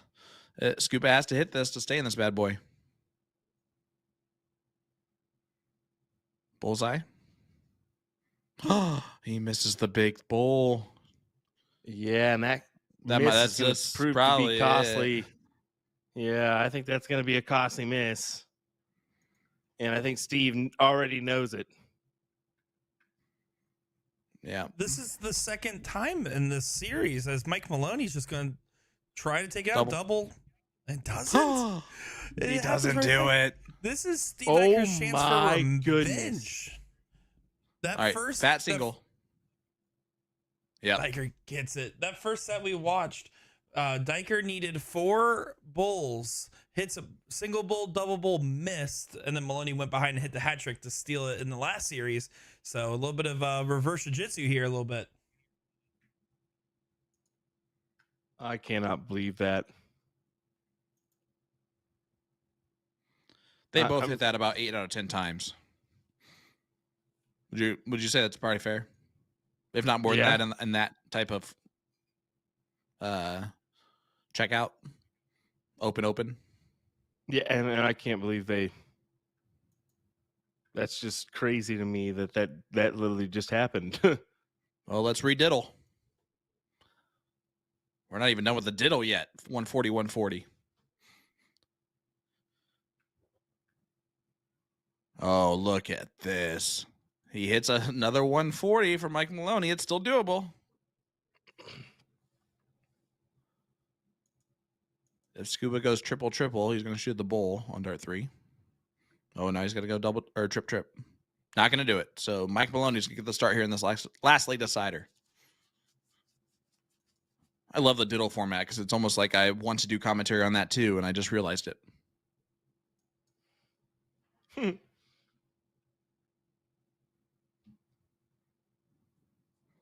All right. Here we go. Mike Maloney, Steve Dyer. Steve wins. We go again. If Mike wins, he will go on to face JC Martinez. And, well, I don't think Mike wants to see JC Martinez anymore for the next, couple weeks. He's over him. Starts off with a 9 mark. And that 9 mark could prove to be the match setter here. Let's see. Scuba going to fire one back. Scuba's going to fire one back. He does. Boom goes the Wisconsinite from Scuba Steve Dyer. Fantastic. Maloney responding. Oh, only 4. Opens the door.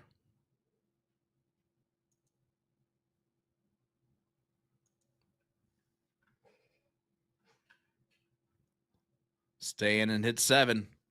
Woo! Hit that like button, hit that share button. Let everybody know that we are live here for this 3rd place match. The finals coming up next for Division 1. Plus plenty of other situations as Maloney gets another 9. Boom goes the dynamite. Mike Maloney, ladies and gentlemen. Oh. That stinkers. Yep. Let's go, Steve. Let's go, Steve. Because we will not get the finals Division 1 if Mike Maloney wins, since both Mike and JC do not have their cameras working. No, so let's just clarify that because you read the whole teleprompter there, Sean. Tom Ryan. He has 3 9 marks in 4 rounds. We had that camera angle with JC Martinez on the stream there, so we wanted to go ahead and adjust that for you guys. So they are remounting that camera currently. Okay. Look at that. Another 9. Mike Maloney has thrown 3 9 marks in his 4 rounds that he's played. And Scuba is staying right with him. Look at this, man. Gross. It's getting to be unreal how many times we're just blown away with how good these folks are playing. It's the world we live in right now. Just fantastic darts all around. This is crazy.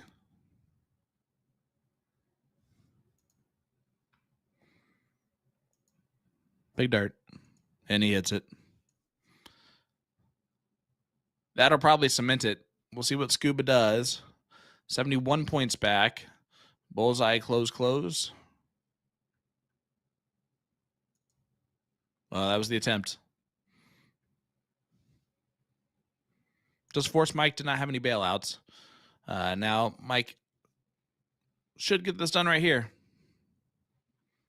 And Mike Maloney ruins our day in Division 1 and Scubas, I guess. As it looks like JC Martinez will take on Mike Maloney behind closed doors again.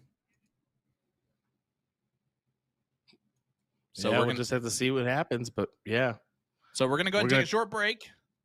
Right, Will? Yep. Sounds good to me. We'll take a quick break here and see what happens. Don't go anywhere, folks. We'll see what we got coming your way here next. Brought to you by Nick Teixeira. Possibilities are endless.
Get into darts, but you're not sure how. We can definitely help with that.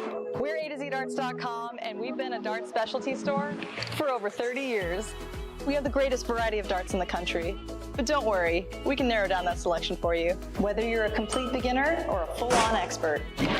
We developed our own Colonial brand to offer an inexpensive line of darts, dartboards, and accessories, so you can get into the game without breaking the bank. Join our amazing community by going to AZDarts.com.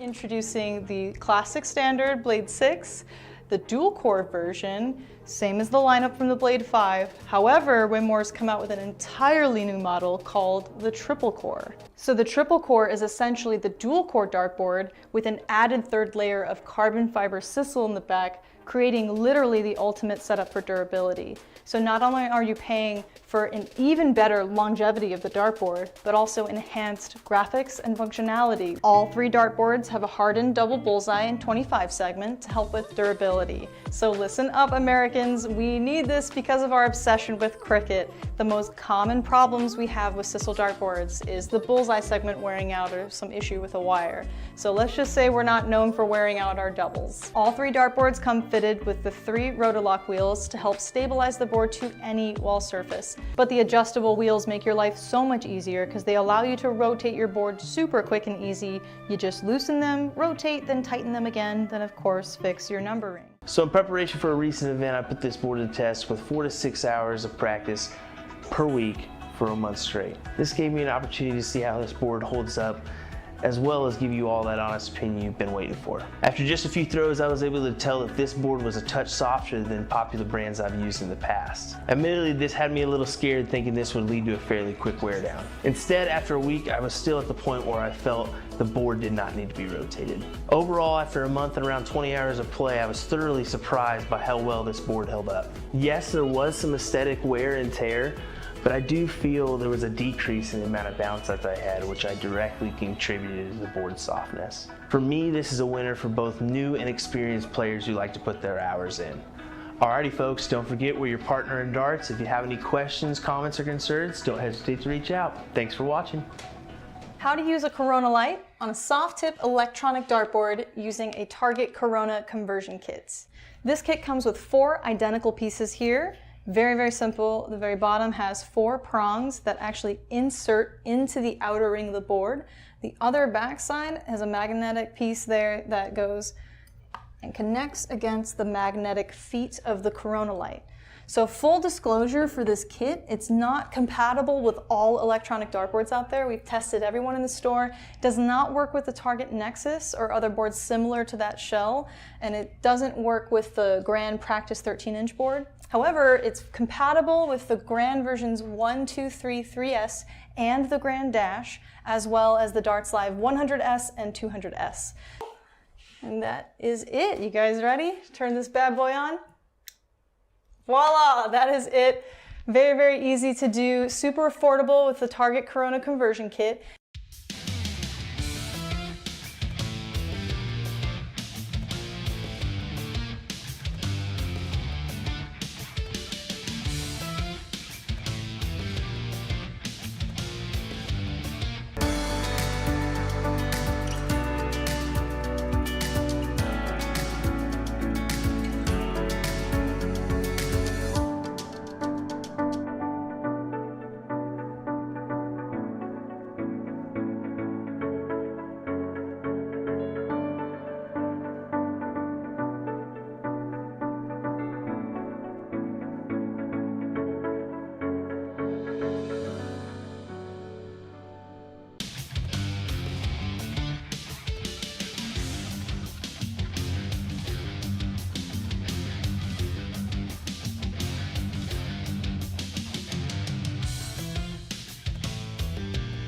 The Target Colt Darts range from the 2022 launches here. This is their high-end 90% tungsten range, and the theme is a stunning green and gold. So really what differentiates these is mostly the barrel shape. You have a torpedo option, a front-loaded almost bomber shape, and then a straight barrel. I would start there for your personal preference because your grip reference points are going to be really close throughout the entire range.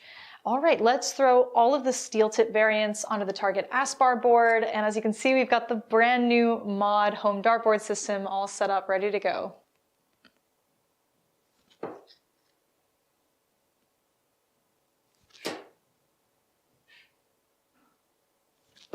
Oh, I'm liking it.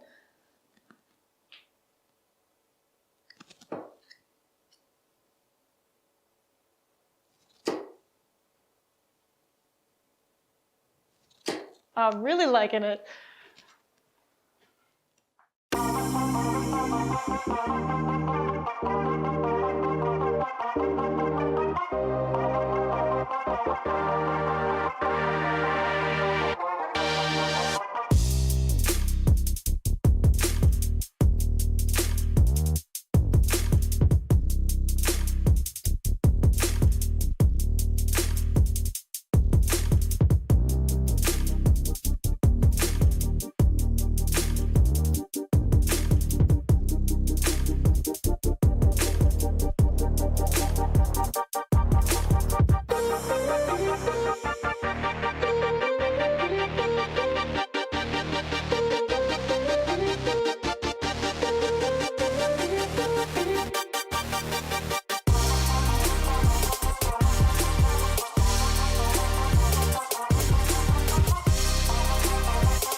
And a quick note on the dual core dartboard, it's mounted on the very new edge corner bracket. So that is a new product by Winmore, and we've reviewed that and we're gonna show you exactly how to mount it. So stay tuned for that video.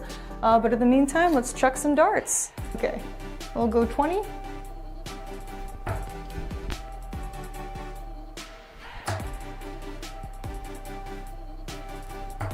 Oh.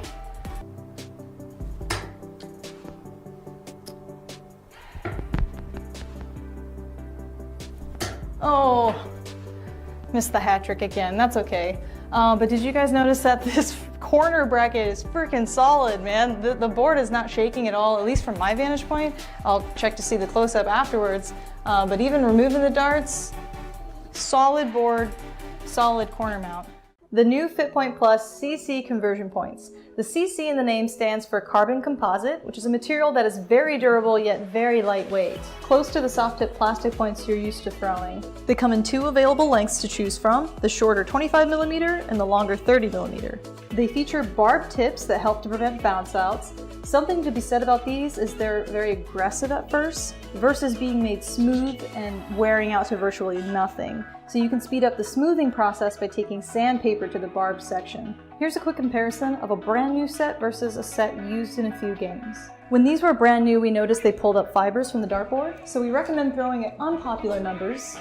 The left side of the board, definitely not the bullseye, treble, or doubles. They include a FitPoint Plus tool to loosen and tighten them. Couple that with a set of O-rings and you're darn near guaranteed a secure fit. That concludes our review. This product is available on our website, a2zdarts.com. Remember, we're your partner in darts, and thanks for watching.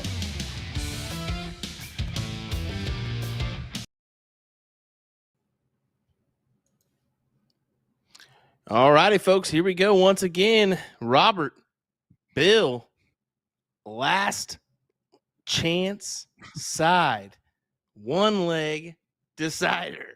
Who is gonna win? Sorry. What are you doing? I had to go slow and motion steady to for win you. the race. Sound like a Bill Shakespeare over there with that iambic pentameter you were using. All right. Here's Bill from Bill's Pub. What's sad is that actually is iambic pentameter from Will Shakespeare that you were doing there. Fun fact, that's how you're supposed to read Shakespeare, is in couplets. So, Sean, I just want to let you know, fun facts are supposed to be fun. Did you know that? That is a fun Yeah, one. I didn't Now, know next if you time knew you that or not. now tomorrow night when you read Shakespeare at your Shakespeare club, you know how to read it now. Do do do do do do do do do do. It's like that. Now, I believe, and correct me if I'm wrong here, boys, but this is our first time actually seeing Bill's Pub here, and Yeah. I would presume there's at least a decent chance that the guy named Bill playing out of Bill's Pub might be the Bill, and this might be his pub. Who knows? Man, that's a bold statement. There, Bill is probably a pretty common name, just overall in the world.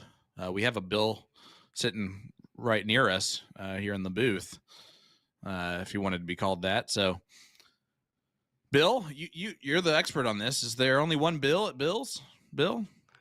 Well, Billiam, let me tell It's you. also in Missouri, so it's close.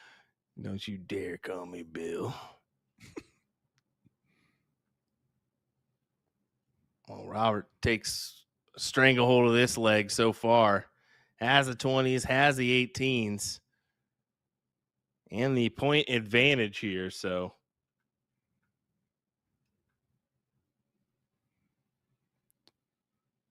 Damien, I have no idea if we have a camera package for Kendra or not, but I can tell you that Nick's going to look for it. And if we do, then we will most likely have that match right after this match concludes on this board. You ask and you shall receive when you have the tools to do it.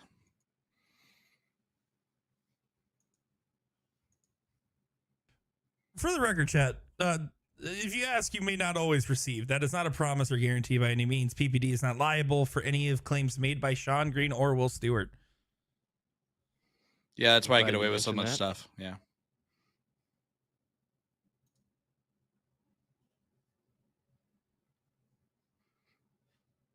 don't put that on me, Sean. Oh, that's an American accent. No, you put that on us, Will. Gosh. Archives and everything. You're welcome. You're welcome.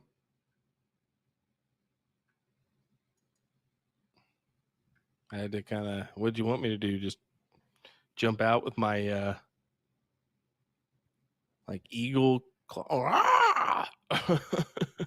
What? America. I don't know.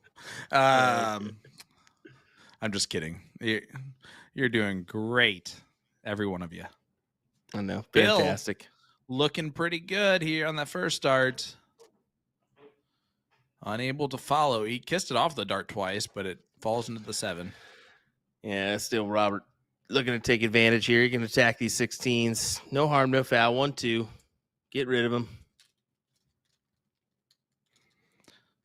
Well, if darts were only that easy. And he moved back to 20s. Said, I don't need no stinking 16s on everything. Steve, we know you did. It was tough early on in that leg with Maloney throwing 3 9 marks and 4 legs and you staying right with him. Just rodeo darts at one point. Just trying to hang on.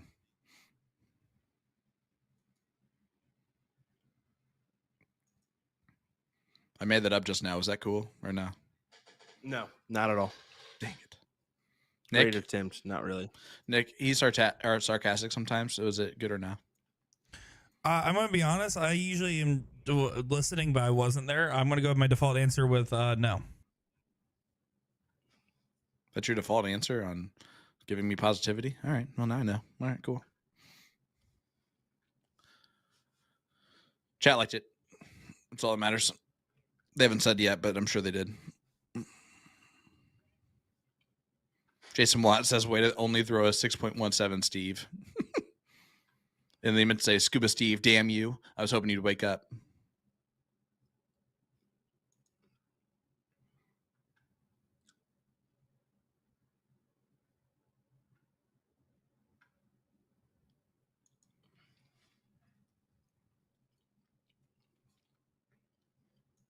Robert, 1 bowl away from taking out this match. Thanks, Conrad. Appreciate you. Now I know it was really good. Okay, good. Whew. Well, he said it was all right. Like a 7 out of 10. I'll take it, you know? All right. Robert for the match. And then we'll head on over to Kendra.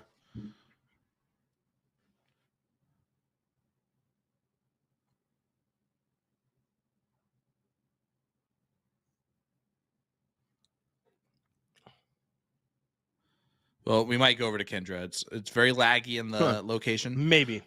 So it's a definite maybe. Jamie, no, we both got a day off yesterday. So don't give me that. I am back ready to go for another 6 days straight.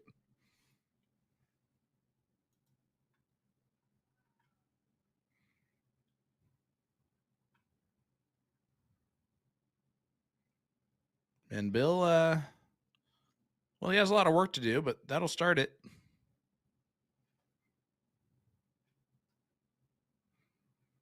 Double's nice. Probably too little, too late.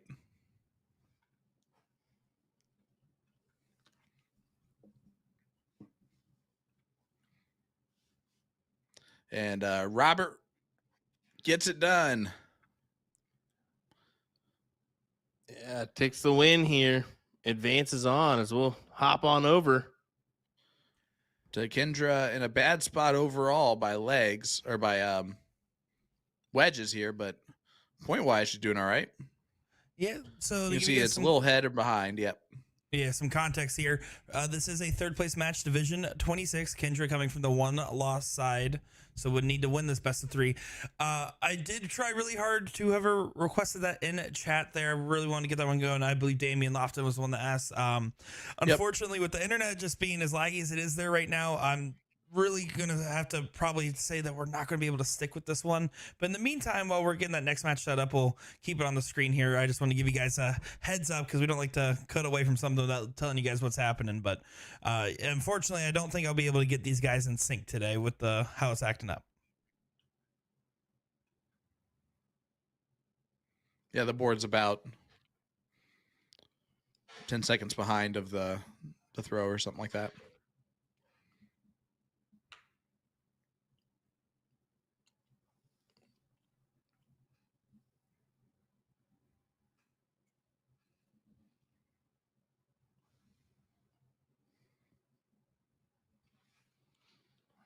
Well, Joe has the advantage now, so needing just the bulls to take the leg out. Round number 11 here. As you can see, it's pretty Look at Kendra. pretty quick. Yeah, we're a little bit laggy here, so She's back in this thing a little bit now. Because the fallout actually closes 16s too.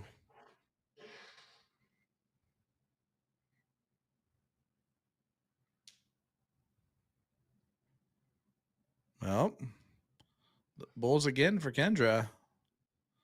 Way off on that second one. Got to get right back in there and doesn't hit anything. Advantage Joe now for the leg.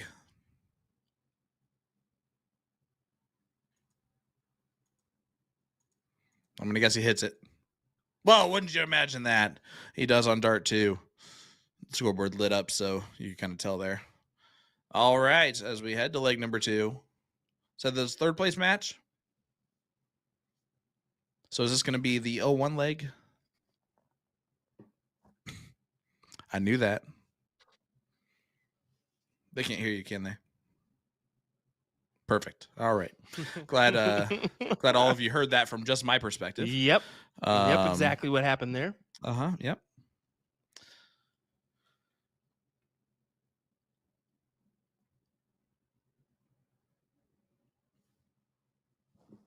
We'll just kind of wait it out here as we do have a little rematch getting ready to happen over at the stadium. Yeah, there we go. I was just on the tip of my tongue there. Michael Stewart and Juan Hernandez, who we saw in a match earlier. Yeah, and I think unfortunately we're going to take it over that match, right, Nick?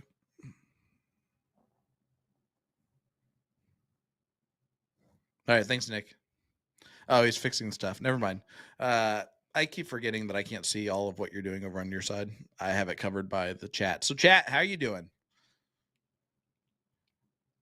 on this great Friday evening? We are live here. Sean Green, Will Stewart, Nick Teixeira, PPD Nationals, giving away a ton of money this weekend. And guys, I am jealous actually that I'm not going to be here tomorrow because the bonus pool storylines are always the coolest. They definitely are. There he is. Hi, bud. Who are you? I thought I was talking to myself. This isn't therapy session. What are we doing here? Oh sorry. Anthony Dunklin in there. Brian Henry. What's up, guys? Hope you're doing well. Sorry, I've had no one said hi to you yet, Will. Little something going on in the background, so I've been taking care of it. Sorry. Oh. Julio Rodriguez in there. What's up, guys? Yeah, I mean, we saw some great darts from Mike Maloney and Scuba Steve. Here is Juan Hernandez taking on Mr. Michael Stewart. Brian Bowling finally said hi to you, Will. He felt bad. Hello. You gotta say Brian and only Brian, or else it's not cool. I don't know what you're saying. No, I'm just feeling alone here. Oh, well, that's true. For sure. It's quite all right. We're not even like 1,000 miles within 1,000 miles of each other, are we? Nope. Yeah, we are. Yeah, I don't know how. I don't know how distance we're like works. 500. Well, no, we're about 600 miles. That's it. Let me check. I bet it's more. Yeah, I think we're about 600 miles, if not just a little bit over.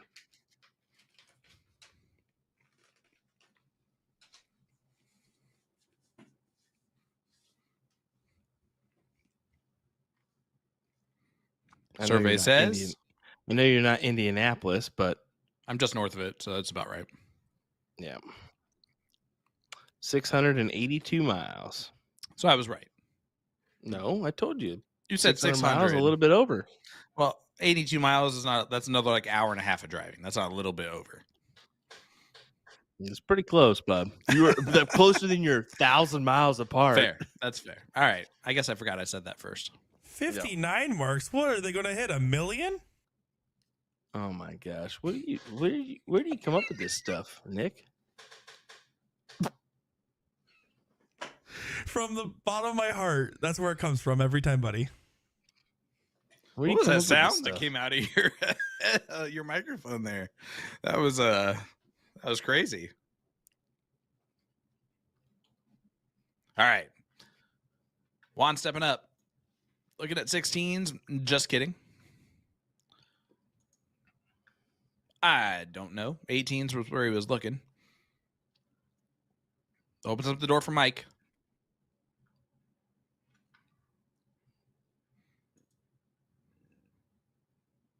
$39 divisions here for singles today. 42 divisions of doubles tomorrow with the bonus pool alive and well. 10K bonus pool on down. And the storylines, again, are endless with those. We've seen 10K awarded to one person. That was a nuts one.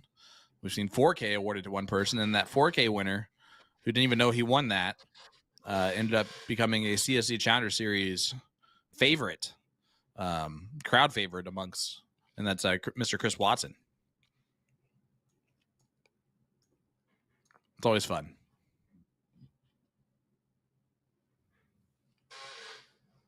Juan, eyeballing this win here. Potentially. What are we on?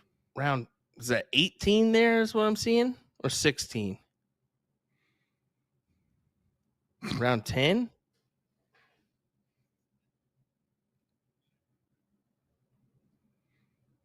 That's just round 10, Will. Calm it down. These eyes. I'm old. Wow, that was bad. Will, I appreciate you checking in with me. We did not, luckily, have very much damage at all from the tornadoes that happened to the east of us by about 100 miles or so.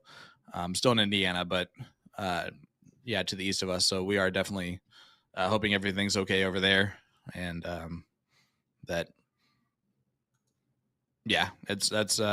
Tornado Alley for you. It happens from time to time. Oh, you're Tornado Alley? Yeah. No, I'm Tornado Alley, bud.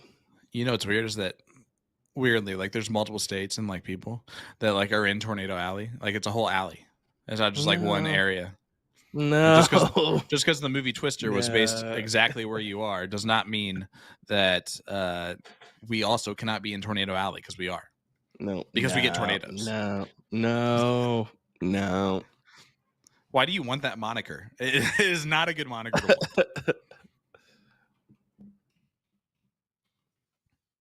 All right. Juan, what do you got here?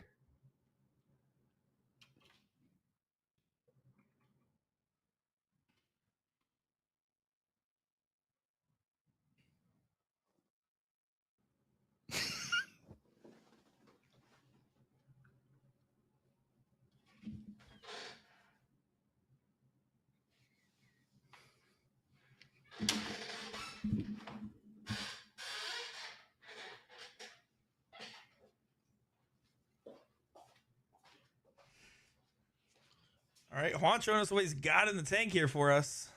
Gonna try to grab those. Oh, he's trying to grab some points here. Does get a big trip on the last one. Good find there for Hernandez.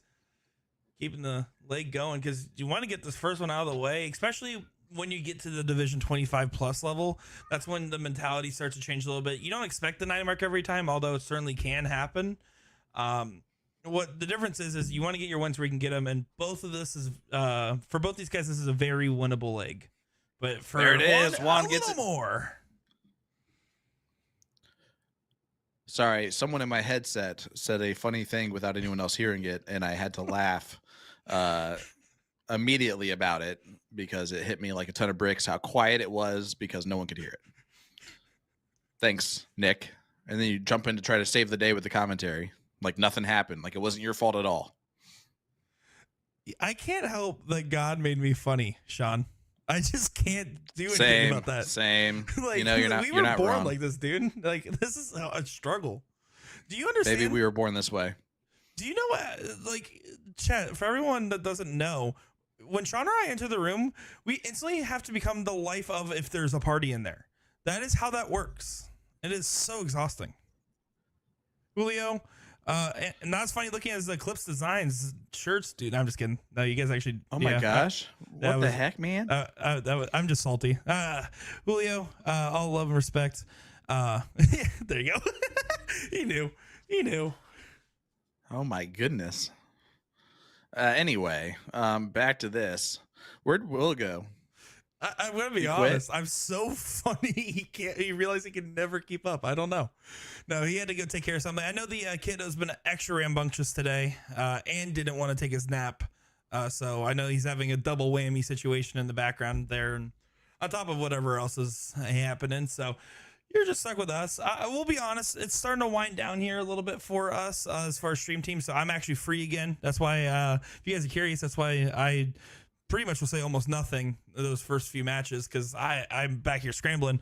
But now we're down to our last couple, and let me tell you, it's shaping up to be quite the interesting debacle looking at these different divisions here, Sean. Yeah, I cannot wait to see how some of these conclusions occur. Juan in a battle right now should have a chance to get the advantage back. We have seen that in 01 specifically, these players, even in these lower levels, have really come alive a lot more. Yeah, well, it's just about rising to the occasion. There's no better feeling than being a player that's new or maybe has lower expectations of their darts or just as a more casual enjoyer of the sport, hitting the big turn in the big tournaments and that adrenaline rush, that celebration like we saw with Miss Savannah earlier, like seeing something like that, or with Stephanie Neal as well. It's one of the most exciting things to be able to catch on camera. It's so raw. Absolutely. I said it when it happened. That's what darts is about, right? Is that pure love and emotion of the game. And it's cool to actually see that, play out. Certainly agree with that one, Sean. You know what? I don't care what Will says. You make some good points every now and again. Well, blind squirrel, you get it. Does what to the who? Broken clock. I'm bound to be right every once in a while. Looks like Will is really saying that we're number one on the camera system. It's really nice of him to continue to do that. Ron Burgundy, everybody. There's no secrets. I'm in Ron our Burgundy. All right. Juan to win the match.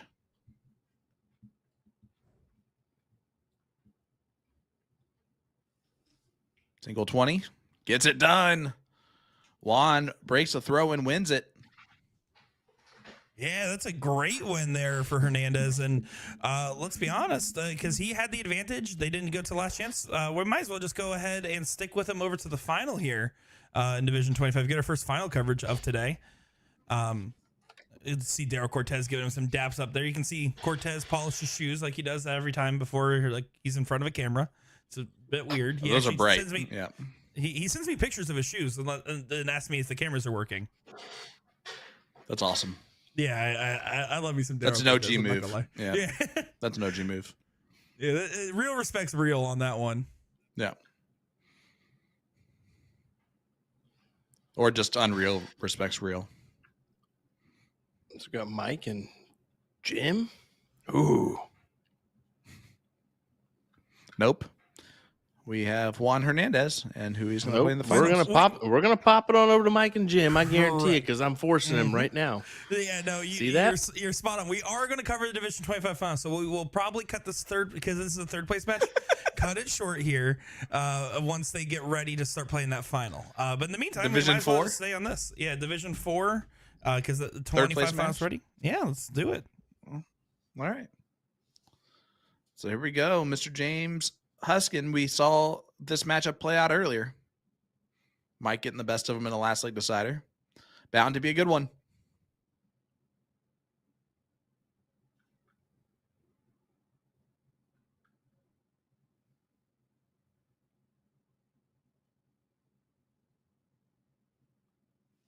And Mike has sat for about 20 minutes. And that could be a little bit of a difference here out the gate. Will, in the middle of like big tournaments, what do you do in between rounds when you have a little bit of time to wait? Do you continue to throw? Do you Nope. chill? Yep.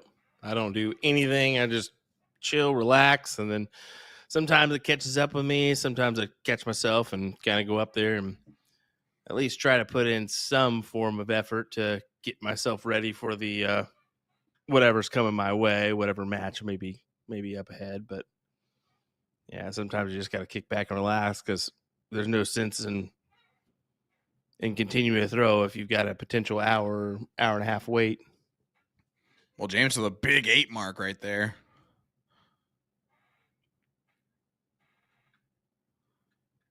I think Mike turned around and goes, "Drink. I need a drink." Bring it over. Yep. Leg number 1 here. Rates 2 out of 3.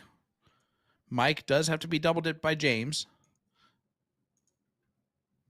And Mike only has to beat James 1 time. In a best 2 out of 3. If James wins this first one, we go to a last chance decider of 1 game of cricket.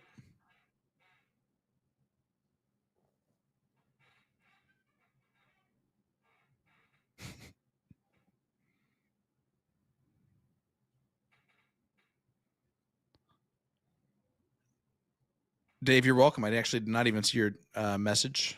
I'm going to guess that my producer just put that in my ear once he saw your message, and I have been just reading everything that he says, unfortunately, at times.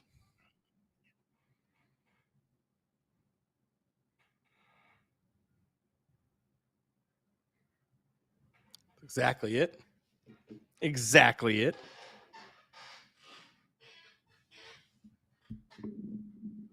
And if you think that's funny, here's a dad joke for you. No, don't do it. If you are cold at any point in time, Will, do you know what you need to do? What? Just go stand in the corner. It's always 90 degrees in the corner.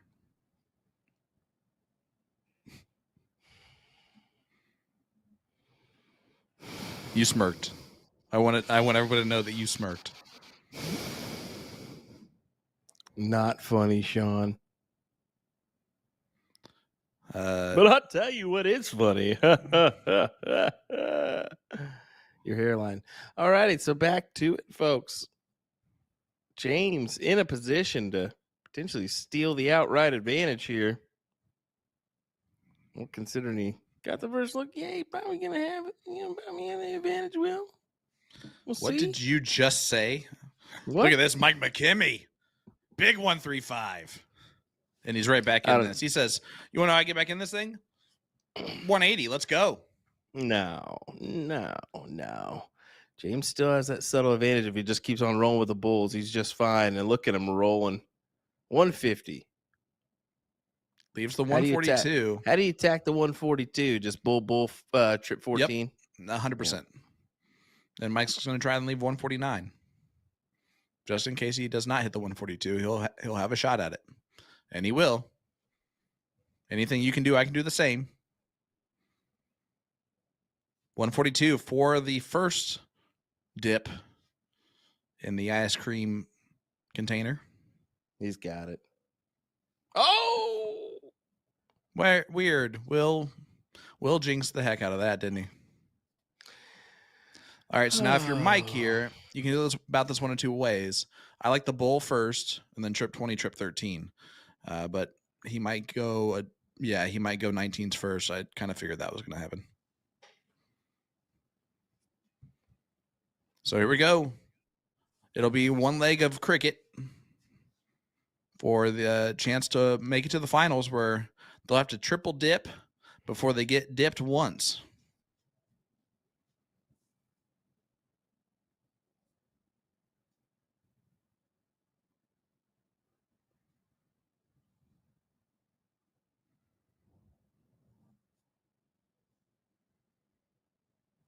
And that's pretty tough. It's a tough situation for both these guys because knowing they have a big competitor in that king seat spot can be difficult. Especially knowing you gotta pull off the three-peat. Like, we've seen it before. We have. We've seen it numerous times, and I think it was funny to see Jim's take on that one, Jim Turrentine, and how he says, at the end of the day, I just love seeing those who came out and won the triple dip. That's why we do it. I was like, well, hey, kudos. There's been numerous ones. Yeah, it's unique, and it makes it fun to some. Not that person who gets nailed on the head with it. This isn't the name of the guy that McKim was playing, right? Yeah, unless, yeah, but say that's not Josh. Should be. He forgets the name of the person. Whoop whoop. Could be just the person below by accident. As we'll head on over to this matchup at the stadium. Brian Tatro taking on Juan Hernandez, and Brian, a good player out of Oklahoma. Familiar with him.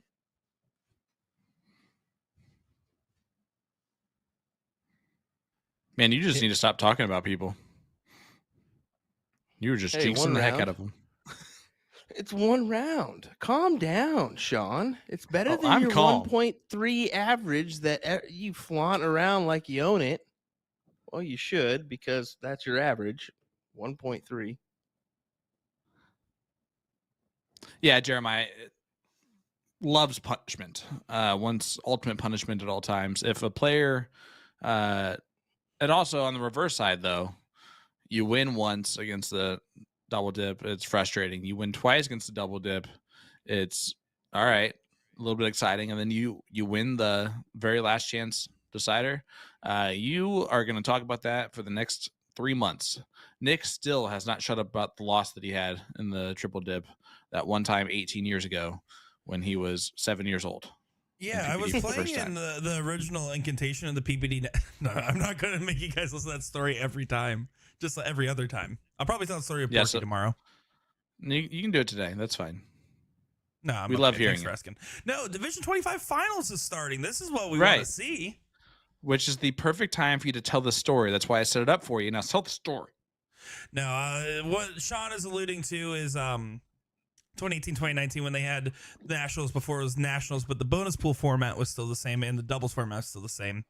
I was playing with my buddy Eric Kepfer, and let me tell you, I played in a bunch of PPD remote events for years before I ever worked for him, and that was probably one of the most intense experiences ever. I felt like a man possessed. I felt like I was one of the best guys in the room when I was throwing darts. And I had a great time throwing with them, and I felt like I was like, and that's a room with Kenny Doyle and others in there, and so I felt like I was on my A game. We get to the king seat match, and I start to get nervous, and my partner does not know where we're at in the bracket. In fact, he so much didn't know where we were in the bracket, he thought we were playing the finals. So he picks me up, he ends up winning it, and he celebrates. I'm like, dude, yeah, we made it to the finals. He's like, we have to play again? As Brian in there just pounds a 9 mark. Yeah, big 9 mark is go ahead, Sean. What'd you say? Oh, wait, you're on mute. Never mind. Boom goes the dynamite. Well, Sean's gonna be figuring that out for a while. Yeah, he's done messed up, Ron, as he leaned back. He leaned back way too far back and broke his mic. So he's going to have to fix it now and look like a dummy as we continue on trucking on, as Brian's going to look at the 18s to try to close them out. Yeah. Maybe back to some points. He can take the shot at it here. Division 25, you're going to take some risk, especially with the seat there. Both these guys are around a 2-6. So just to capstone that story, as I know that story is getting boring to listen to because I'm telling it. But just the moral story, we end up realizing that there's still matches left that we still have to keep playing. And my partner looks at me, he's like, we're in trouble. And we get to the final, and I was a bundle of nerves. Turns out we were playing for $2,500. And my partner has the audacity to tell me after we got triple dipped that he would let me have the whole thing too. He didn't need it. And so that's my experience. I think about that one a lot, but it was still such a fun roller coaster of emotions. That's why I had such a good time playing in it.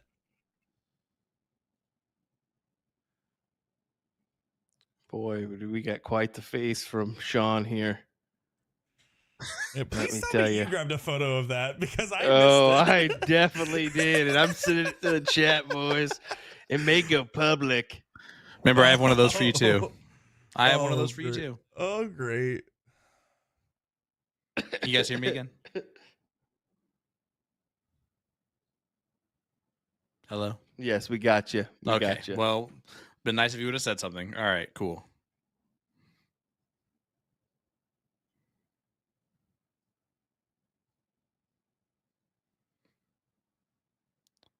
All right. Looks like Juan stepping up. We have 18s. By the way, remember, I do have a screenshot of your face when you had to freeze out that I will make public too if you make mine.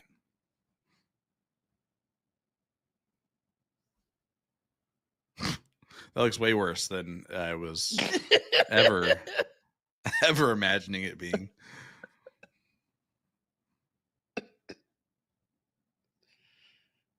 That can't. Yeah, you're not even that mean. All right.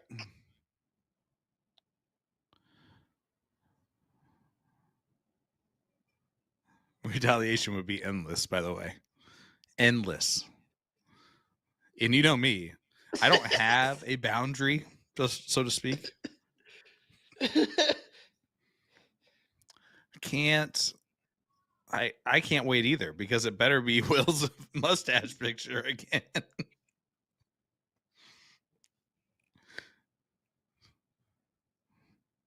Remember, I don't care. It will be bad. What I do at retaliation will be worse than anything you'll ever do it. Listen, as long as we don't get you cursing in Spanish again, I feel a little better about all things considered. Yeah, you want that too? Exactly.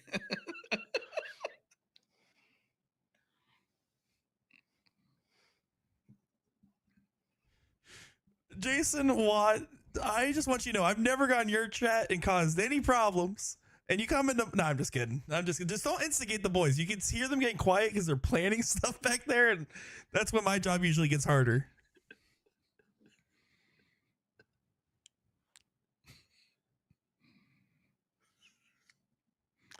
Tony, he knows better.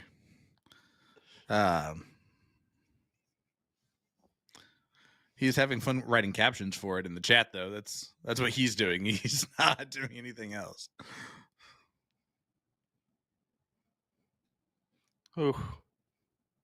Ooh. All right. Ooh. Great commentary from Will. He's getting better at this. Ooh. The possibilities right now are just flying through my head on this picture. I got a Sean Green. I am sorry, everyone. Woo. I'm like scared for your job if I post this picture. Thank you. Glad we're on the same page, and glad we can move on from that now. You have to burn it now. Savannah Haze, because I'm scared of your job if you post it. Savannah Haze getting 5th place there, unfortunately, not getting quite their one out the money, but still, honestly, great performance from the young talent there. Absolutely. Yeah, bright future ahead for her. Continue trucking on and see where this game can take you. As Brian, way brighter than takes Will out- if he posts that picture. Don't be hating. All right, Juan up here next in this leg number 2. This is the finals. Division 28, right? 25. Where did 8 come from? Oh, that's right. You're not inside my brain. know. All right, so. Yep. Don't know.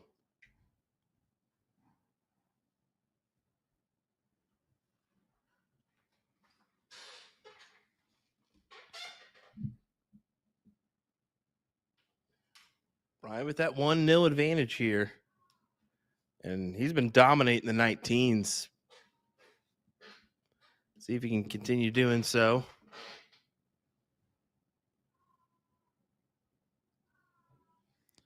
All right, Brian. Oh, only closes the 19s. Yeah, I thought he was eyeing an opportunity there. And look at the quick closure from Juan. And goes right back up for points. Good maneuver there. Well, how about this? James.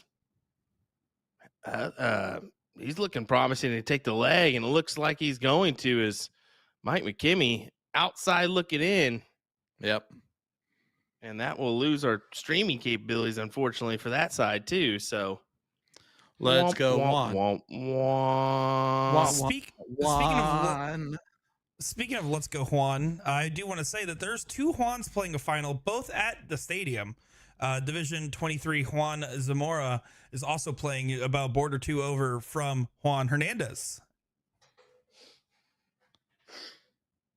Man, that insight, you painted a picture in my mind. That's pretty good. Of those 2 Juans playing for first place. Do 2 Juans make a right?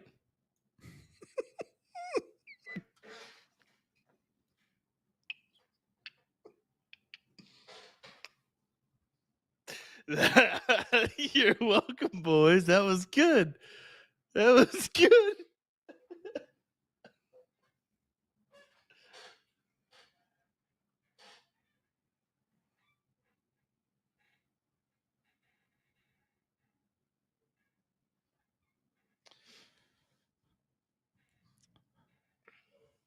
All right, one more joke out of you about Juan, and I'm leaving. Look at that big 9 mark from Juan.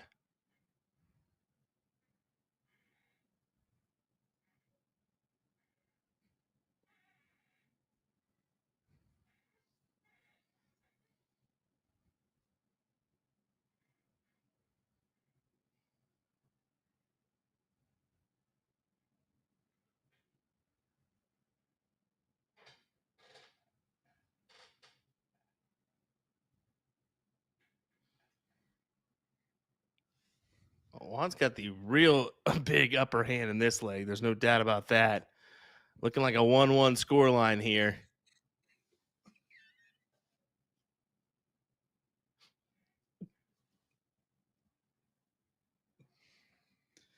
You said it, didn't it? Sean, you said it. Sean can't even ridiculous. Keep a straight face right now. I'm trying not to lose all of my tears because I'm going to need to cry later about this whole scenario once we both get fired. So please don't say anything else.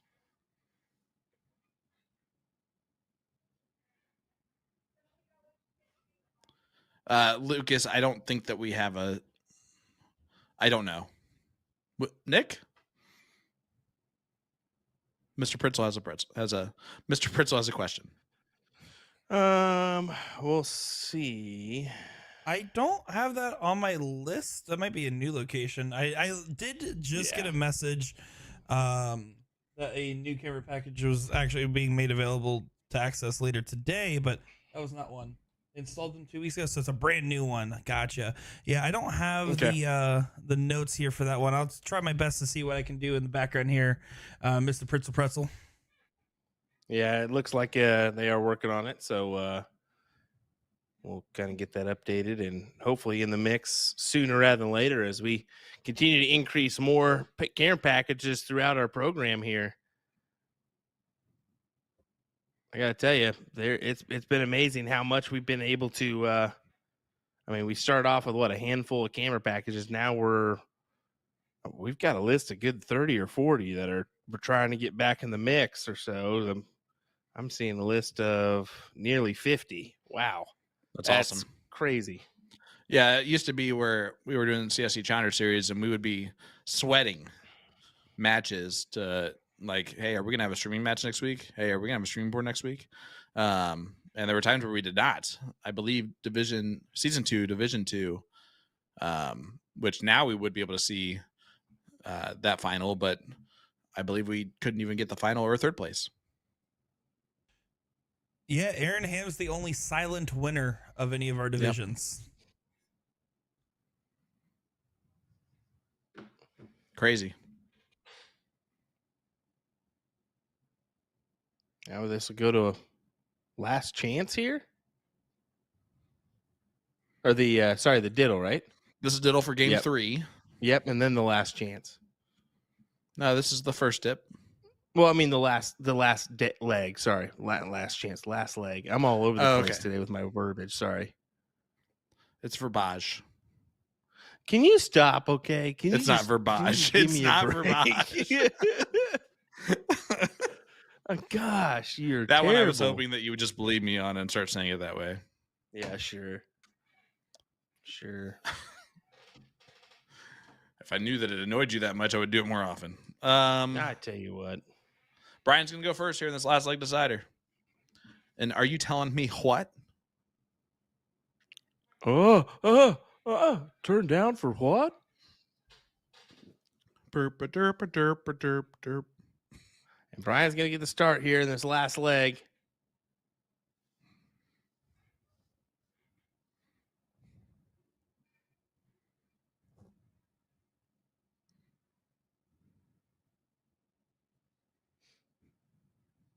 Maybe. He will not go first in this no. leg. He just hands it right on over. Says, "Here, you take it, Juan."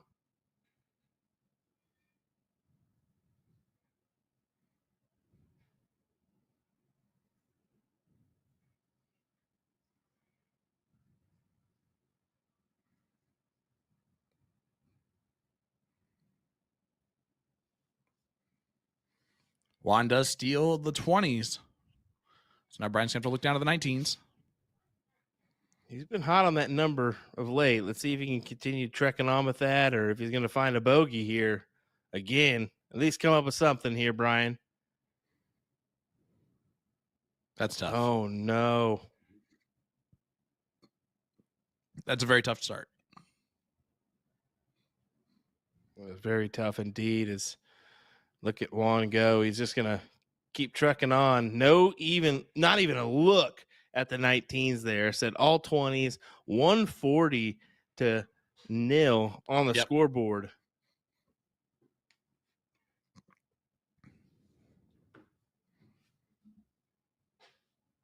And Brian does find one.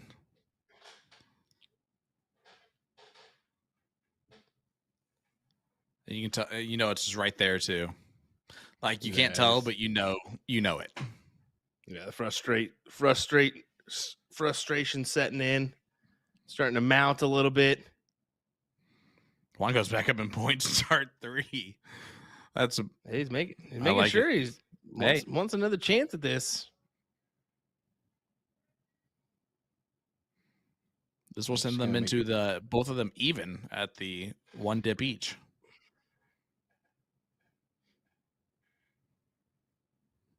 And this is just the worst time for Brian to have this type of leg. And it always sucks when it happens like that.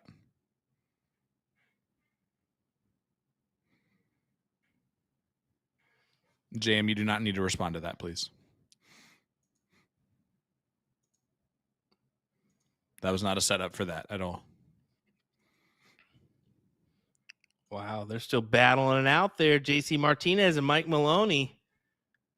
Can JC hold on to that king seat spot and take the title, or will Mike Maloney jump him and take the first place title there in Division 1? We'll have to find out here soon. Brian gets on the board.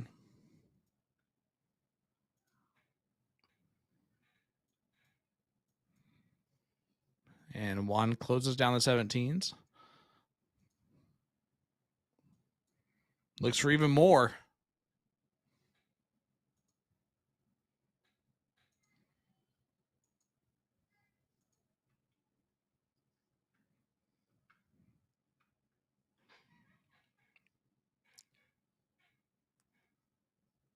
Big 6 mark out of Brian.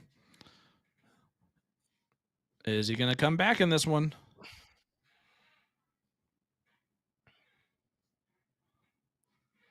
Nope. No, he's not. Does not look like he will as Juan just hits a massive 7 mark. Big darts for Juan.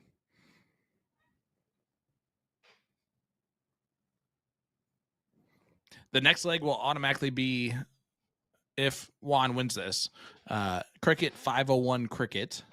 And then no matter what, the next leg after that will be cricket 501 cricket. If it goes that, well, it will automatically go to that spot. So Juan looking like it's going to make it. I know, I need it bad. It's terrible. You got it. You got it bad. A new gaming chair is going to be bought here soon, folks. I guarantee you. I'm tired of the squeaking. Got to get you one of them Herman Millers, man. Have you seen those bad boys? What? It's the Lamborghini of office chairs. They cost about proportionally as much. Oh, the HMs. The HMs. Okay. That's what I had to say. Well, we'll just have to find one then and make sure we get one here delivered because we can afford it. Hotty toddy. You got that Kansas gold. I see. Goodness gracious. $2,000. $2,000. Okay, 1,000. All right. No big deal. Get out of here. I did say they were proportionally priced like the Lamborghinis. It's what I led in with that. Well, Juan gets that one done. 4.20 in that leg. He was coming in hot right there. Donnie Ram in there saying, wow, what level is this? 25 finals here. As we're going to the 1-1 now. So no matter what, we're playing 2 more matches between Juan and Brian. This will be, again, cricket, 0-1 cricket for the next 2.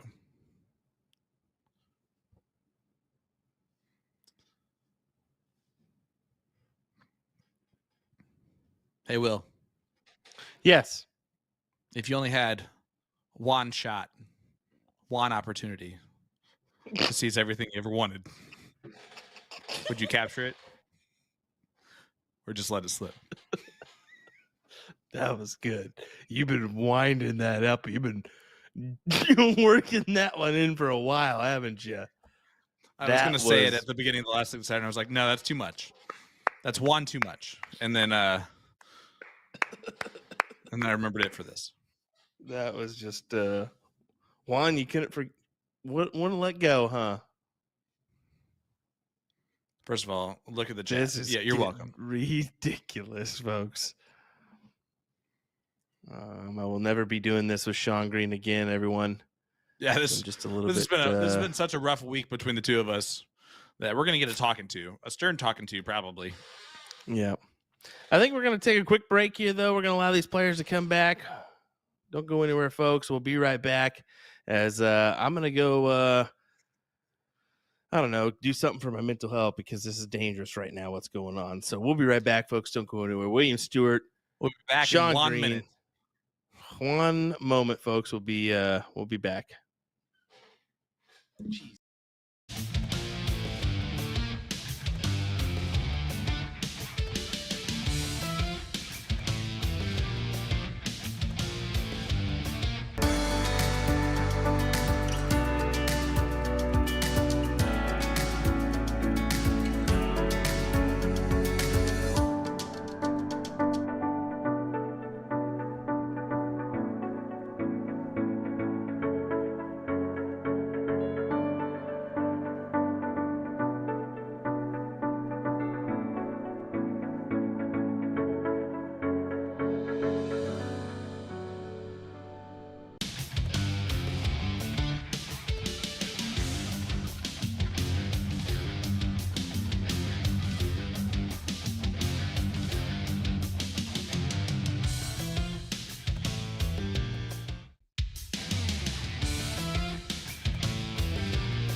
So when you buy the hub, you're only going to get a power cable, a bracket to mount the hub to the wall, and a spring bracket for the back of your dartboard, which is going to lock into the hub. And to lock your board into place, you start by aligning the 18, essentially where the 20 should be. It'll fit right in, and you just turn clockwise.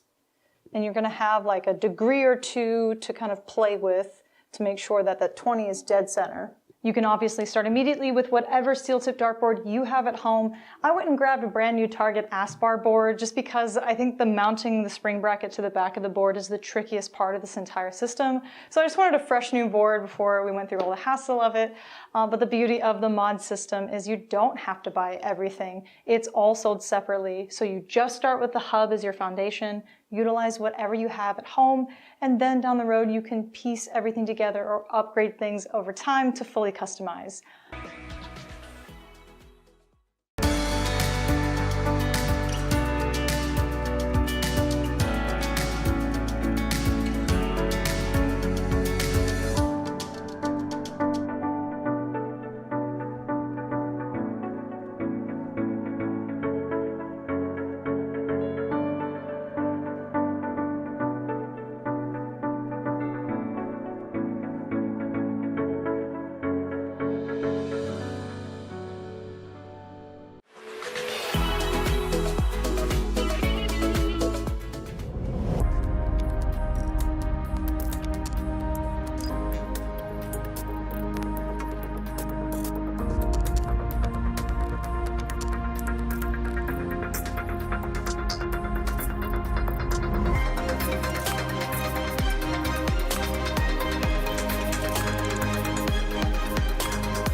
Although the concept of interchangeable points is not new, it's never been done in this way before. Target has come up with a patented locking system that uses a taper and hex. These have a groove point on them, engineered as a break point.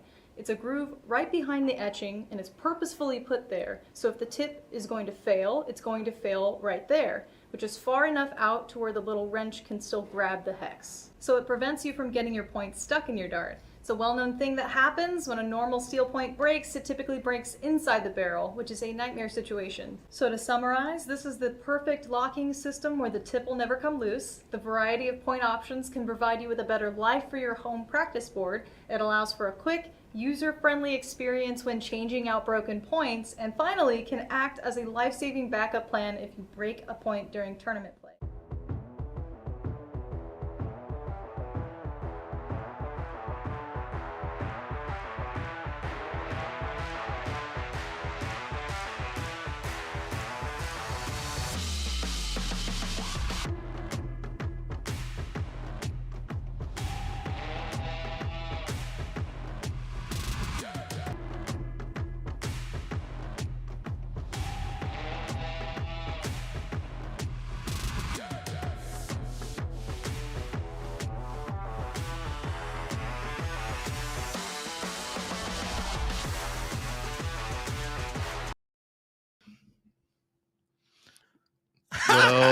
Welcome back, everybody. Hello.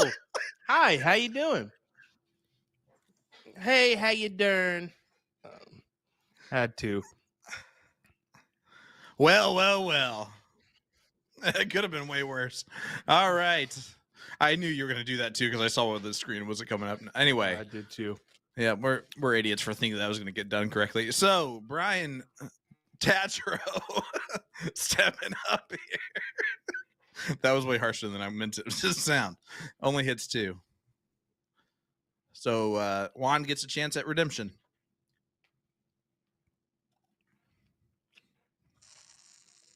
And he only needed 1 chance to get that done. 5 mark from him. And this dude just keeps on trekking on one more time. One more time is gonna celebrate. Yeah.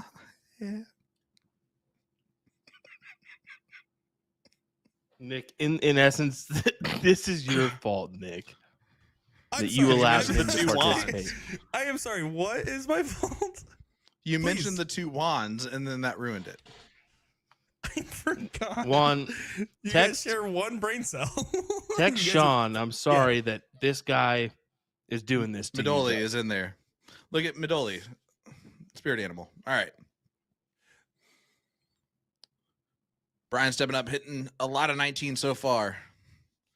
And now I have to be serious. Nope. 18s or 16s for Juan.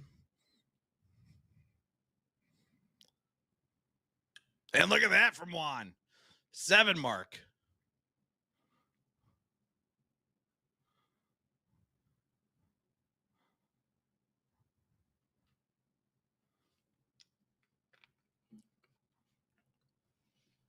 We're seeing a good duel here between these two guys. And right now, Brian kind of on the outside looking in here.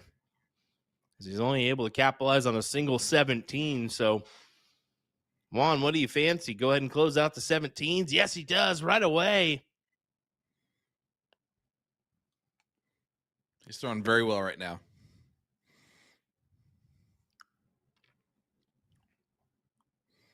Now the chat's trying to break us. You see this?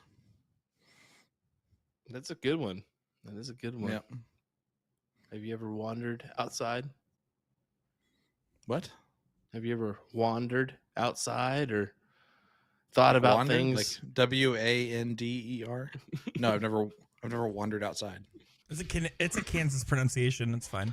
Actually, I wandered outside one time, and this is a true story. And I was walking out at night, and a cat started following me like a kitten, and it would not leave me alone, like to save my life. Like I even tried at one point to trick the kitten into leaving me, and then it started like crying like a little girl, like from lost like a long ways away. And I was like, all right, I feel bad now, so I went back, got the kitten, and just took it to my neighbor's house and was like, hey, this kitten won't stop following me. Do you want the kitten? And so I believe the cat's still there. That's the story of how Sean and I met. That's a decent story, but entirely too long. You could have ended that with, well, found a cat, kept it. And that was Cool. that. No more. Yep. Bye. Found a cat. All right. And that was Sounds that. good.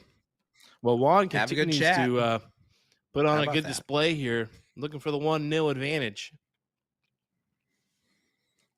Juan steps up Sean's to trying bat. to find his cat.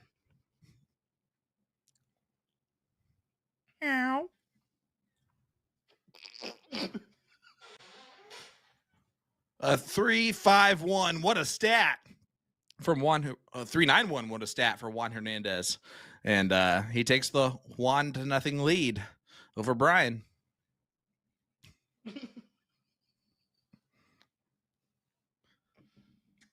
Again, no matter what, this will only be the second loss for either player. This will be 501. Open and open out. Full bowl. And honestly, this is the game that Juan Hernandez has been better at that we've seen so far. Yeah, I couldn't agree more with that. He's just been looking solid on the Bulls, and his misses are looking pretty solid as well. He's peppering the outside, nothing really going well left or right. So good signs for Juan so far. And for Brian, I mean, the cause for concern is the fact that this match is happening in this context, right? I mean, he lost all advantage in that first match because Juan ended up coming out on top, and that's going to be something that weighs on your mind.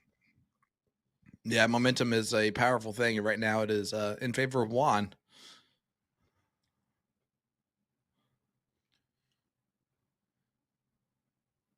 Oh, he's just going right at it. Do they think that this is a diddle? I don't know, and I'm too afraid to tell them.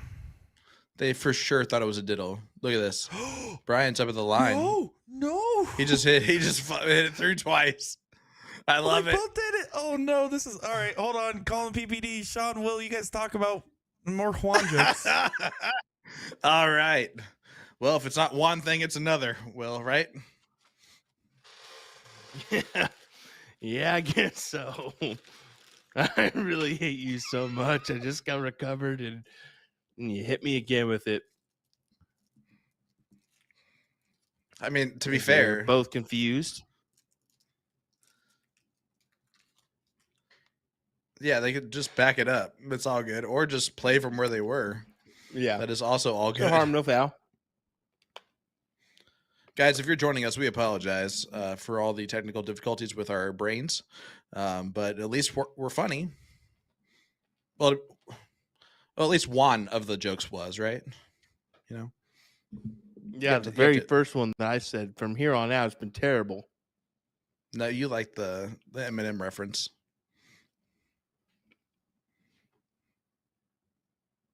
You like that one.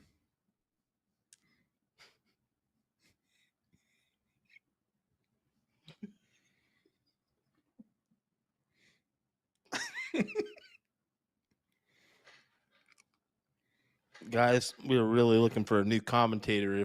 If you have anybody in mind, reach out To Sean Green so that I can work with someone who appreciates my humor.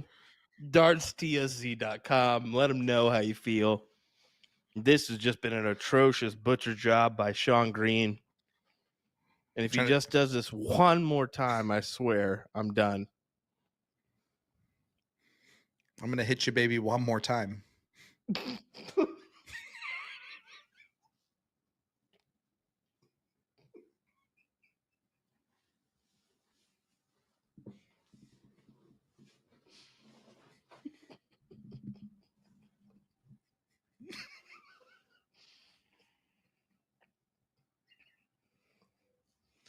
All right, they're back in action, Will.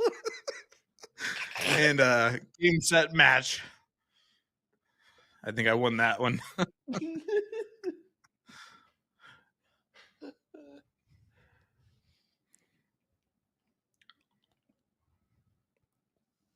All right. Brian, trying to get back on track here. There was a little break in the middle there that was maybe took the momentum away.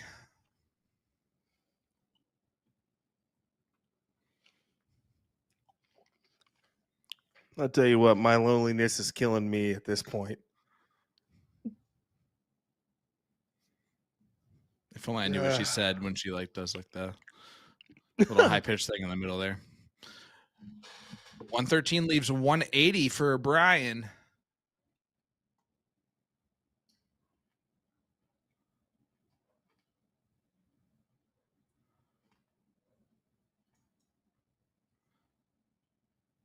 It's a good start. I like how he steadied himself down. Hits a hat trick. Juan's back in this one.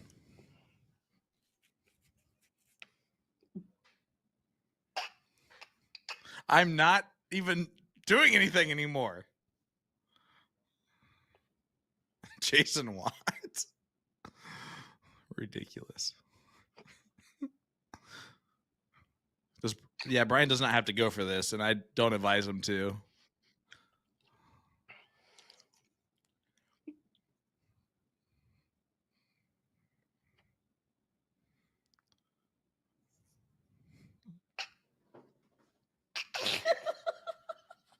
I don't know if you guys can hear what I can hear, but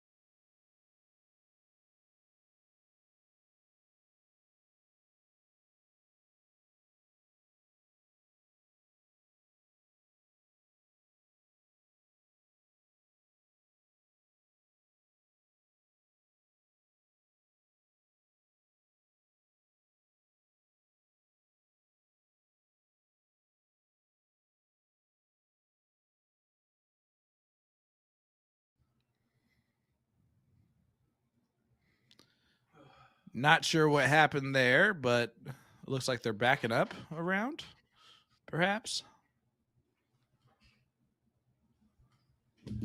I'm not sure, but I need help. Somebody, please. All right, so I here we need go. to talk to somebody at this point. Juan stepping up, 170 left.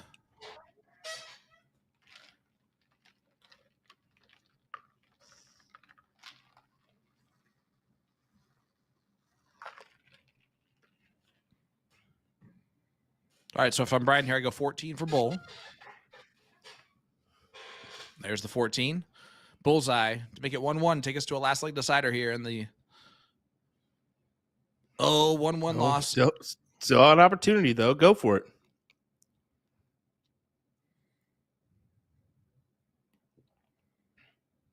And he hits the trip 14. Big dart.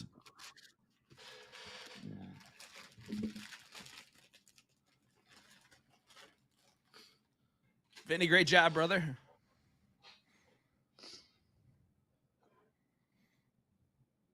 Division 7 champ. And here we go. Last leg decider. They're going to diddle to see who's going to start. Don't do it. Don't do it. Don't do it. Don't do it. Don't do it.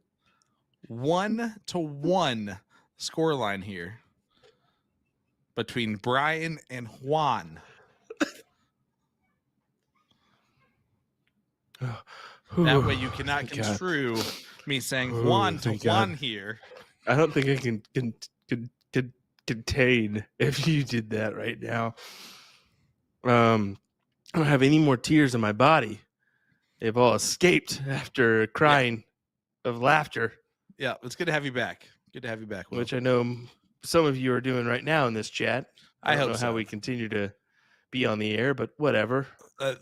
Carly, Kayla, thanks for trusting us. Facebook.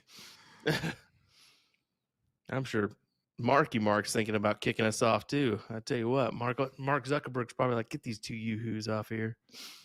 Brian. I thought it was someone powerful like Marky Mark and the Funky Bunch. I'm just glad you clarified it was just you two. It's just a good vibrations. Come on, come on, come on. Oh, did you say Marky Mark? Yep. Yeah, you did it. Good job. Okay. Yeah, you're welcome. Congratulations. All right. So this is the diddle.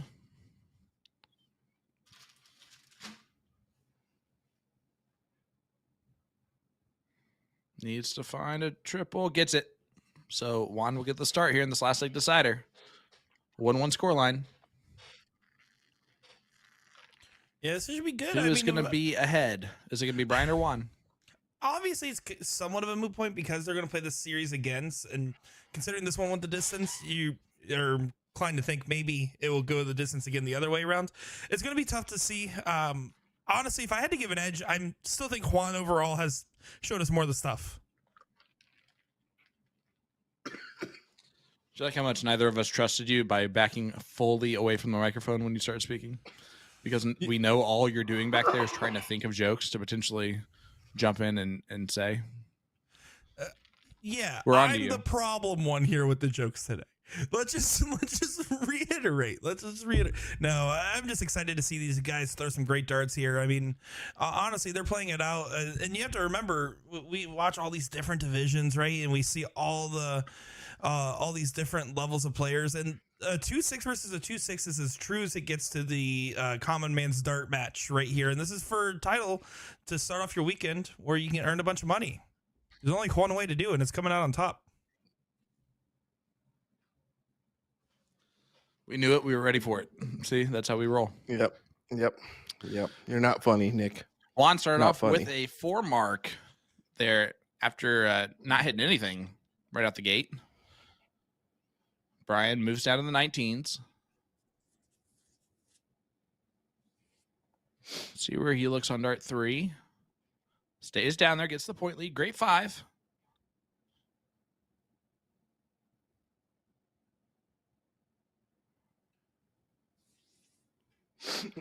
It's going to be curious to see if they play with the same level of aggression the whole time, if they go back into point battles mentality. It's curious how the dart players' mentality changes as matches develop. But I think the cards are going to fall where they lay here in this one, buddy. You can see that, hey, if Brian wasn't going to hit that second dart, at the 20, then he was going to go back to 19s on the last one, and then it becomes a point battle. I think that they just are feeling it out as they go. It's a 2-6 playing a 2-6, and either way, they know they're going to have to hit triples. So the fastest and best way to do that is what they're going to shoot at. Certainly. It's also about just, again, the timing. The timing is absolutely everything. And that's something we stress so much, especially in the higher divisions when we do the CSEs and stuff. The timing is what makes a difference in most of these matches. Especially in Division 2, every dart player is so equal in ability, in my opinion, that it really just comes down to who really brings the stuff and who times it the best. And that when you're playing someone even, that's kind of what has to happen. Or someone can catch a hot streak, which is entirely possible as well. Well, and the time is now, right? This is the last leg decider to take the advantage 2-1. And, man, it means everything. This is the ultimate advantage, right? You get 2 more chances and you have to lose twice in a row. Juan would like to get his first chance at being out in front for the tournament, and Brian wants to hang on to that position. So no matter how it's played out so far, Brian still has a really good chance here to maintain major control in this match. And that's the other X factor, right? You mentioned it point blank. Brian has had the lead, then they've got evened up, and then is on track right now to potentially regain a said lead. It's just going to be tough for Juan if he loses this series right here, because it makes you feel like all that progress you made is reset, when it effectively is not.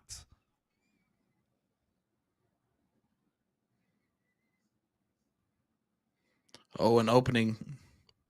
Brian unable to hit anything there, and so Juan's going to get a chance. Juan here. Go ahead and go for the 19s with the early look. Back to it. Wow. Stayed there and collected. Yeah, that was a big one there from Juan.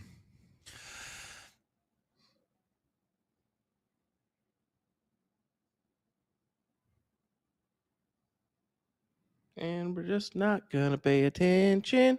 Just not going to pay attention. Just not going to pay attention to whatever Sean Green says.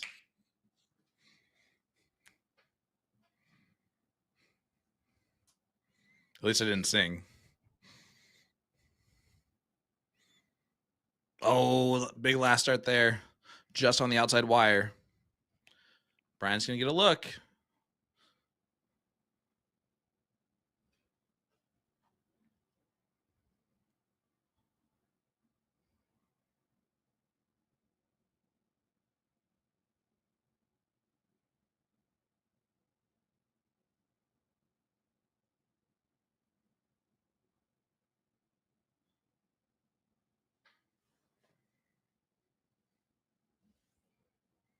What do you got for us, Juan? It's a great start. Big triple 18, yeah. Down to the 17s, he can just hold true. Even a single is going to be okay. A safe Maloney double there, and that's not going to hurt anybody.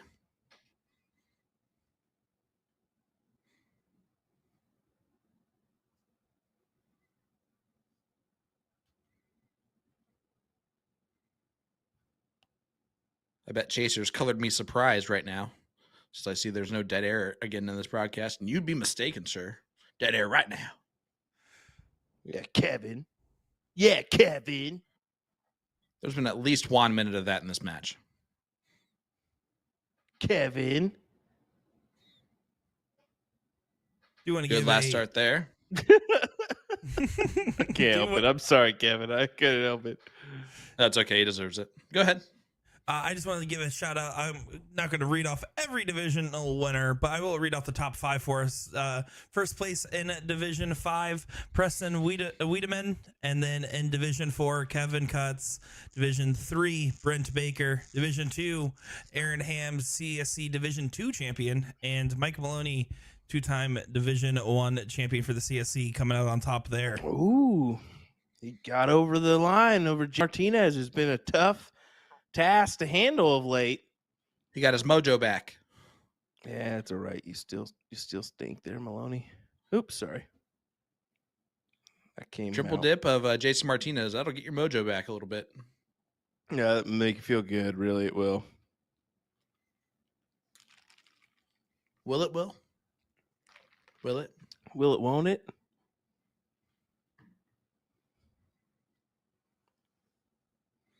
Well, I am so curious what Juan's going to do here on the 16s. Closes him out. Yep. Just treks Stays on. there to point.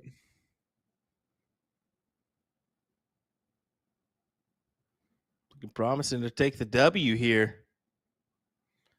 And take the ultimate lead. You only need to beat Brian one more match. It's going to be another 2 out of 3 after this one, no matter what, guys. So strap in, buckle up, buttercups, and get that popcorn ready. Hit that share button. Let everybody know the comedy show is not slowing down. No mo. Is that what Unless we're they take a calling long this? time to.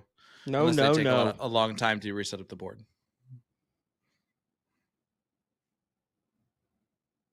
Megan asking to read more division winners. I wonder if she's saying that for maybe a friend that's still fighting, or just because she doesn't want you guys to banter anymore. I can't tell. Probably the second thing.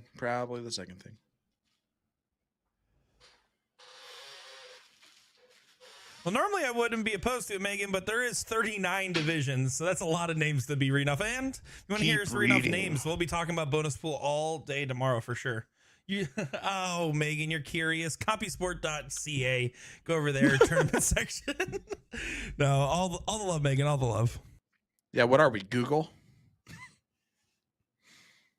Just kidding.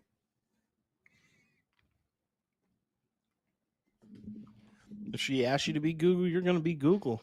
Oh, that's for you're sure. Going to be Google. Yep. Babe, Wow. I'd be happy to read off all those for you as Juan gets it done. He takes a 2-1 lead here. Finally in control of this one.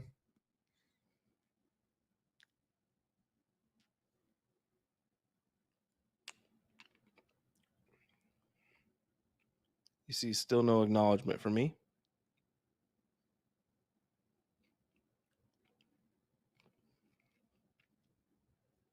All right. No, it looks like they're going to get right back into it, I think. Nonsense. All right. It looks like they might take a short break here. So we'll be right back after one ad break right after this. Will, love you.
darts, but you're not sure how. We can definitely help with that.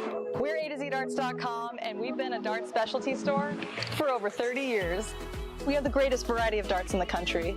But don't worry, we can narrow down that selection for you, whether you're a complete beginner or a full-on expert. We developed our own Colonial brand to offer an inexpensive line of darts, dartboards, and accessories, so you can get into the game without breaking the bank. Join our amazing community by going to azdarts.com. One more time, we'll celebrate. We're gonna have a good time. We'll celebrate. We're gonna have a good time. All right, here we go. Brian won the diddle, so he will go first. It is the same format as the last match. If Brian wins this, we will go to one leg of cricket for all the marbles before we lose all of ours. If Juan wins this, it's over. But you are not joking right now. We are on. Oh, we're on thin ice right now. Which is that game that had the marbles. Keeps melting. Remember the game that had the marbles? It was called Thin Ice. You had to keep putting marbles on until it broke through. I actually do know that one. I got you there. Can I be honest? Still everyone that might be tuning back in, sitting back down to the chat here. If any of you guys are like psychologists or something, or some kinds of doctors, the amount of downhill we've gone in 4 hours, this might be our new record for us. It's been bad. It's been bad. I think speak for your guys' selves. I think I've been more than professional, honestly. You are number one. Exactly. Guys, I'm for real logging off. Bye. No. All right. Oh, only a 2 mark. Brian in control.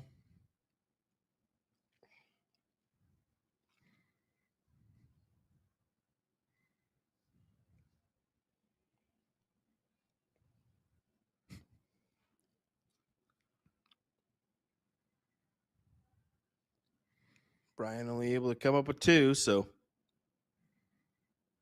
right back to 1. Needing to find a mark. You can find it on the 18s here and begin to point. See if you can regain.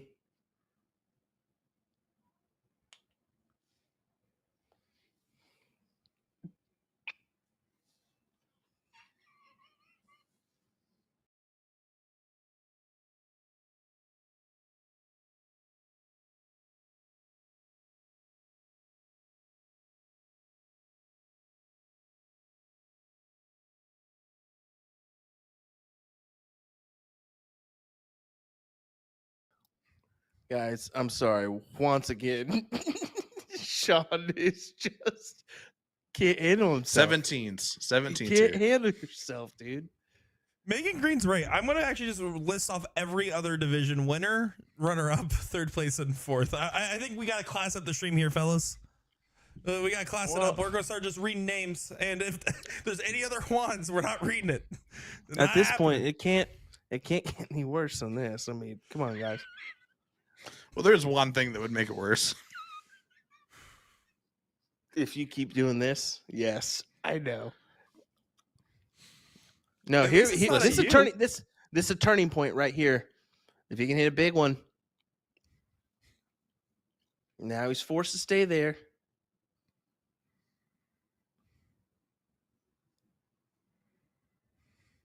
Big dart. Big dart indeed. Big triple there on the 17s. Now back to the 19s for Brian. Pressure-filled darts right here. The difference so far has been 2 last leg deciders. That Juan has won. He takes a 2-1 lead. Nick, stop it.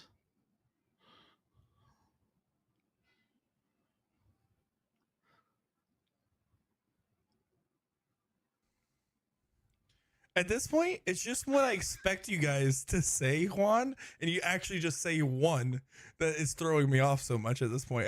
We've gone so far off the rails. Oh, Nick. If you were only just a little bit professional. Been trying to get back on the track here, but you guys are not letting me. You guys keep shoving me off, shoving me off. You're right, Sean. We are the problem. It's you, not the problem in me. Oh, sorry. A very important last start here. Brian needs to get a couple more points on the board. Does grab another single there. Keeps it within range. Juan, though, first start triple. Lets me get a shot right at it. I really do think in this scenario, I mean, you're game 2 of 5, right? Not counted also game 1, really. When you're looking at it, in this longer format, and the fact that the second game gives you the advantage if you lose the first one, take some aggressive shots here. Take the hero shots and take a little bit of risk. Is typically what I would advise the player. Gamble with your position. But right now, Juan, he's dancing, he's vibing, he's bopping. Things seem to be going fine. Trying to keep his energy up, I think, because it is starting to. Yeah, I mean, this is a long haul, right? This is a marathon, not a sprint, and there's some moments where you get that like the runner's wall, right? You got to keep on moving, and you see he does that, and then he drive-bys in the 16s, I believe, but we're gonna take it. Big shot by Juan. Man, he even missed good.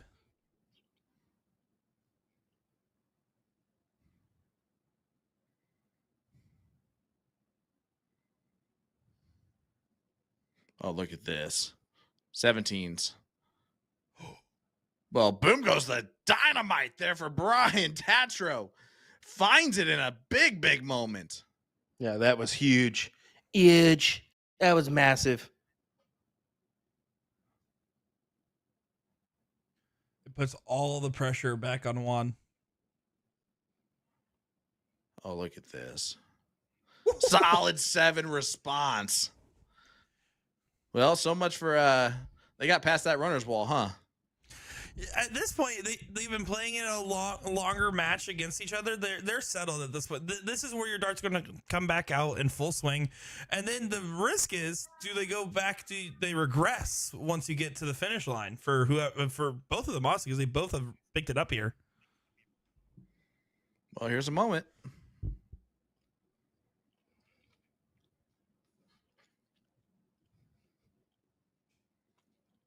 He's just going to point away. That's the thing, right? You look at a 2-6 player. Yeah, you look at these up and comers or these middle to average players. You have to remember, especially when you're in singles, you're the only one that can move the game forward other than your opponent. Yep. You have to not be afraid to take those opportunities, even if it's just one of your 3 darts. From Juan's position there, one of his 3 darts should have probably been at a close. And it's okay to be a little extra conservative. There's nothing really wrong with that, but at some point, you're going to have to take the swing, and you don't want your opponent to have the better swing. In this case, Juan doesn't care. He's going to hit the 200-point limit. Listen, pointing is one way to do it, and he's doing it. Yeah, and there's nothing wrong with that. Honestly, at this point, it really is going to become a battle of endurance. And I think Brian, although I think he should probably reduce that lead a little bit, he really wanted to grab that 17 for a realignment dart to kind of put the pressure back. It still would require a 6-mark hit, which is not a guarantee. Yeah, and now Juan can't hit 17s anymore, so he's got to move. Yeah, he could, in theory, choose them, but they wouldn't score any points, so it wouldn't do him any good. It's unfortunate, though, it doesn't get the close, but with 200-point advantage, again, not much is going to scare him except a 9-mark right now. We've seen it already out of Brian.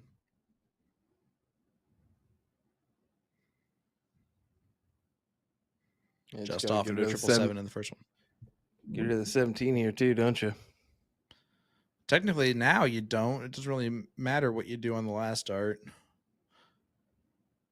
You might as well point because, yeah, it gives him darts to get back up to 200, but then he's not going after your closes, which is really how he's going to win the match.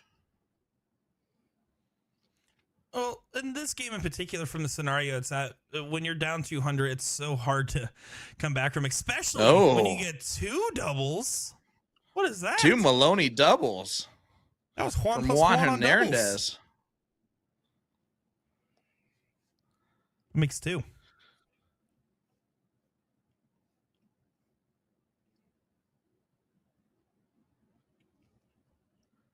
And it's like I took the air out of the room. We wore ourselves out with those.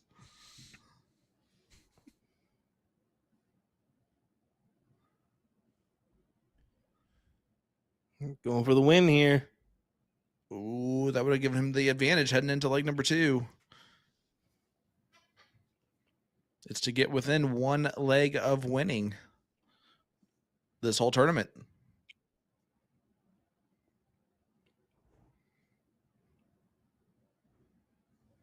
Well, Brian's not done yet.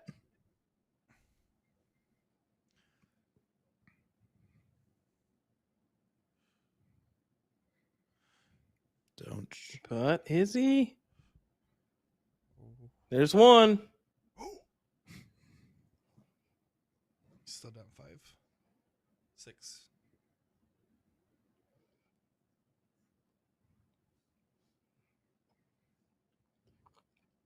Brian's got to think about closing the 17 here. I mean, you can think Oh, about he it. thought about it.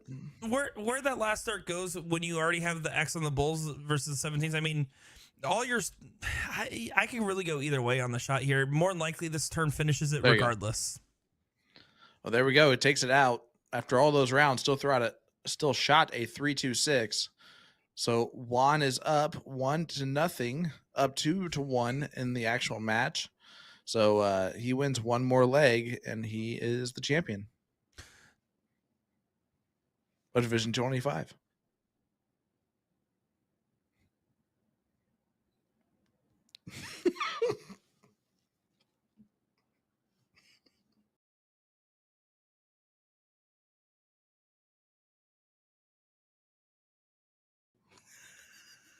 I gotta clip that. It's still so funny. Oh, it's so hilarious. It's an inside joke, Nick. We can't talk to you about it. You At have to this wait point, and I'd find prefer if you out. didn't. You can't be mean to my Fair. Florida girl. Oh, it's not out of being mean. That Look pure at this. funniness. That's a Huge. 150. It's 3 in the black. That is one These- of the greatest shots you will see. That was a fantastic start to this leg, and he's searching for this win here. Very well could pull it off right here, right now. Especially with only the 57 scored from Brian. Can he keep it up? Yes, he can. Look at Juan Division Hernandez. Division 25, ladies and gentlemen. He's on a perfect game. Look at him strutting. You strut, Juan.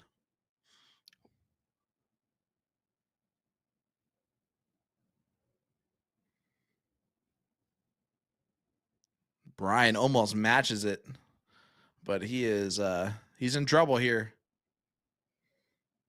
See if he can settle down, keep it up. First start's important.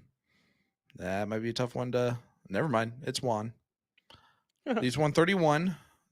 Okay, Brian has to feel pretty decent about possibly getting 6 starts from 253, but he's got to get it down low.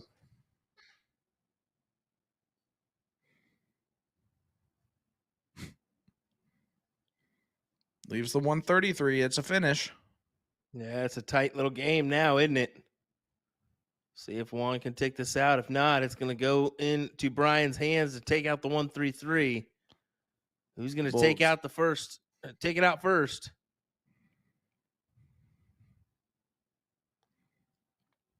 Yep. Tees it up nicely, but will he get a look to pretty much save the match in the tournament for him? Needs another one of those. Oh, that would have left the 11. And here we go for the win in the One match. bullseye for Juan in the title of Division 25.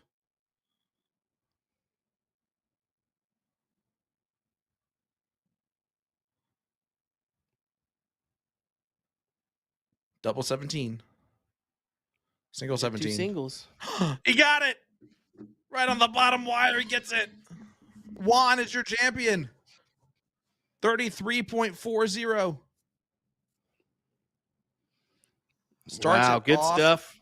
with a massive hat trick.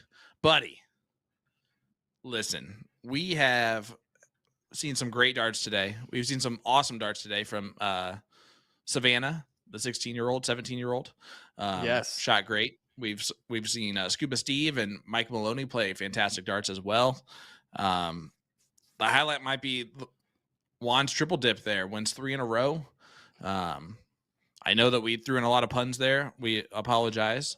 But at the same time, hopefully you enjoy that when you look back on it. But you got the job done. Congratulations.